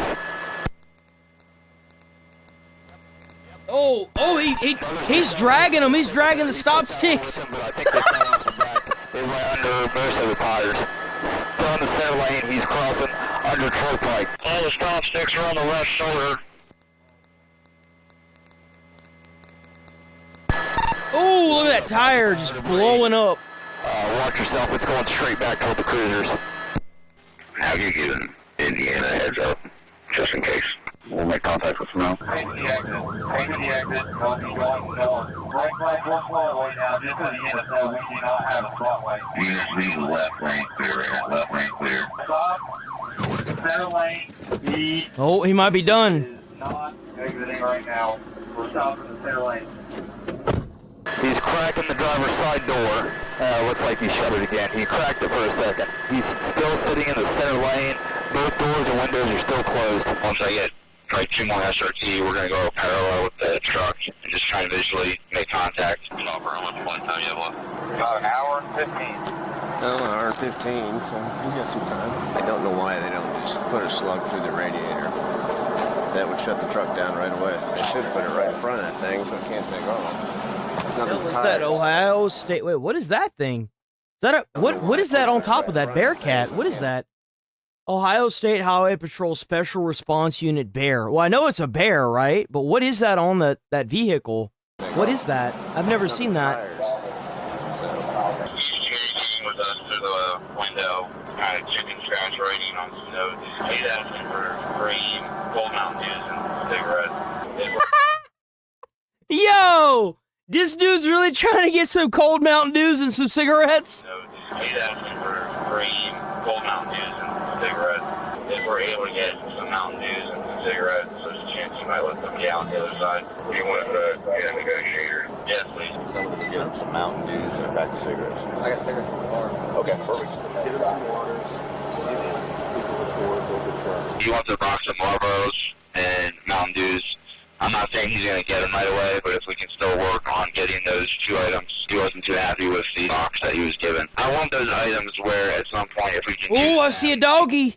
I see a poochie. get something if we at least have them on standby to use at our discretion. Any luck on OAS negotiator? Dayton said they were out. We'll get an ETA. He advised on the phone that he's not going to really talk or do anything until he gets those items.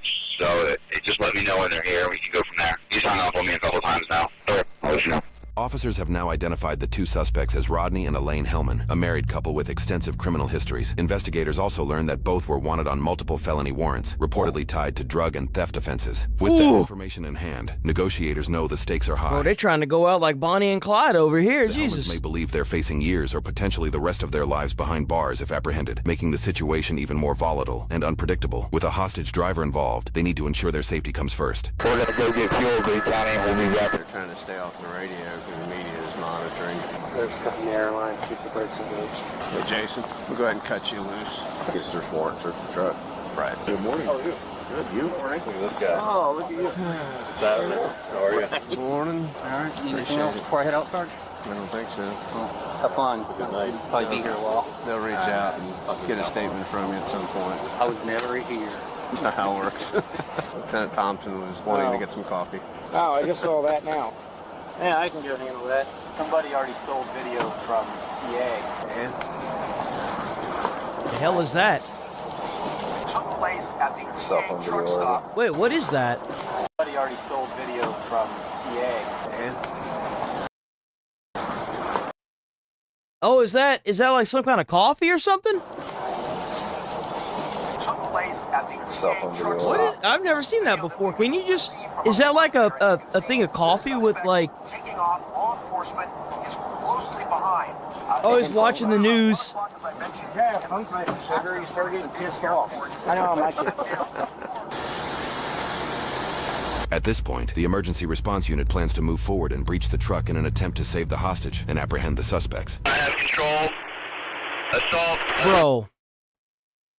Bro, these fucking shields, man. These shields. Assault. Oh, there they go. There they go.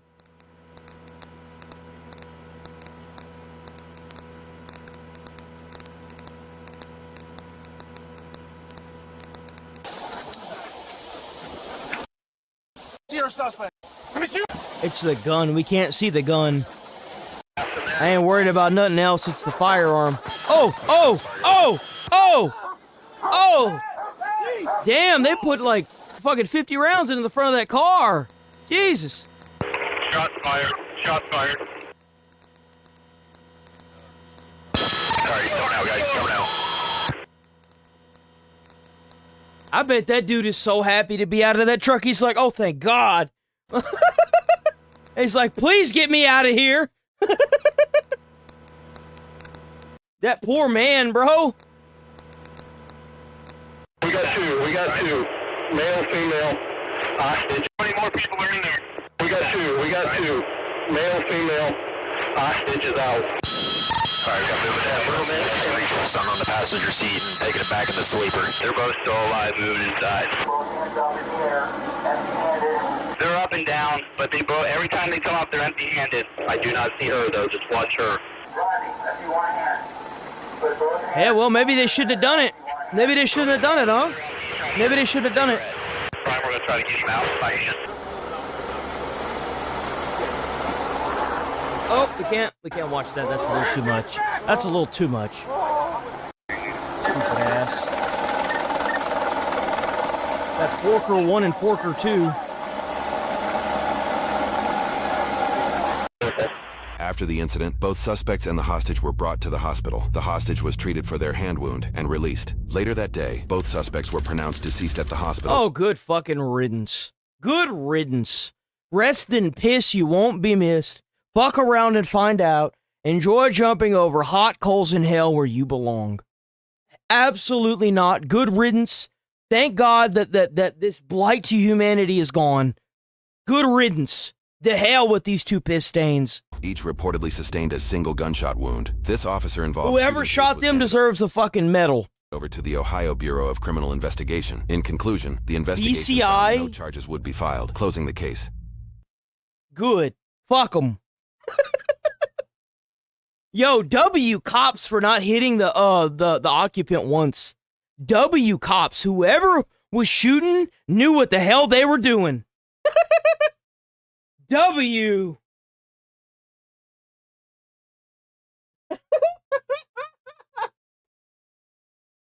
That's right. No tax paying dollars on that nonsense. No trial. Straight to the ground where you belong. You want to go out here and steal someone's truck and you get your ass blasted? That's on you. That's on you, stupid. You lead police and risk everybody's lives going 55 or above 55 miles an hour in that big ass piece of metal. Nah, bro. You got what was coming to you. Hell no. I may refuse to say some things on YouTube, but I'm not gonna not say that. Yo, they did the taxpayers a service that day, son. Let me tell you what. Shit. Hell with them. That is crazy that you even have to sit here and talk about that. Well, you shouldn't wish that on anybody, man. Shut the hell up.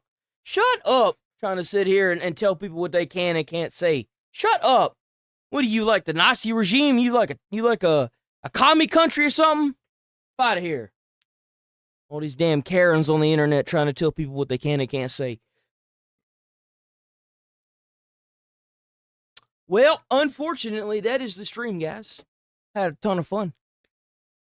W chat, W stream. That was a ton of fun. I enjoyed the hell out of that.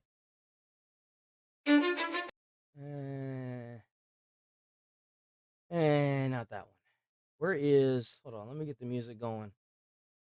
50, okay. There might be a chance that I play some Assassin's Creed this weekend. Because over the weekends, I don't have to worry about getting off and making videos. So, logically, playing video games would just be better if I did it over the weekend. Because I don't have to get off and then immediately start editing videos. I can just get off and then be done, right? So there might be a chance that I play Assassin's Creed, not Odyssey, Black Flag resynced over the weekend. So if you looking forward to that, definitely stick around for that there. You know what I'm saying? W chat, W stream. Let me get the music. Stay safe out there. Stay away from crazy people. Thanks for showing up. Thanks for being here. Thanks for leaving comments on the videos. I see y'all doing that. I keep meaning to get around to replying and responding, but I don't know. Bro, I just been getting off stream and I've just been dead lately, man. I just been dead. I ain't even kidding.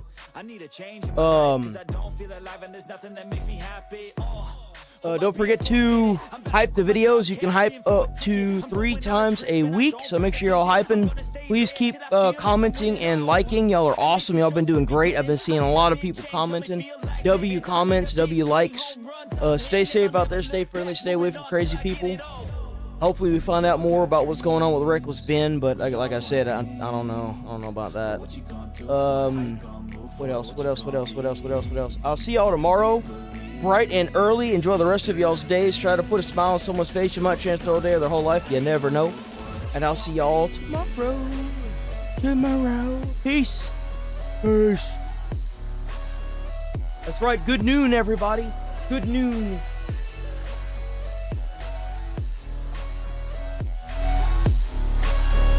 Let's go. Hey. Yeah, this is my life, my strife, my right to fight, to die on. And this is my game to play, to claim a brand new name, oh. And I ain't gonna lie to you, I'm a bit nervous that I might screw everything up that I've ever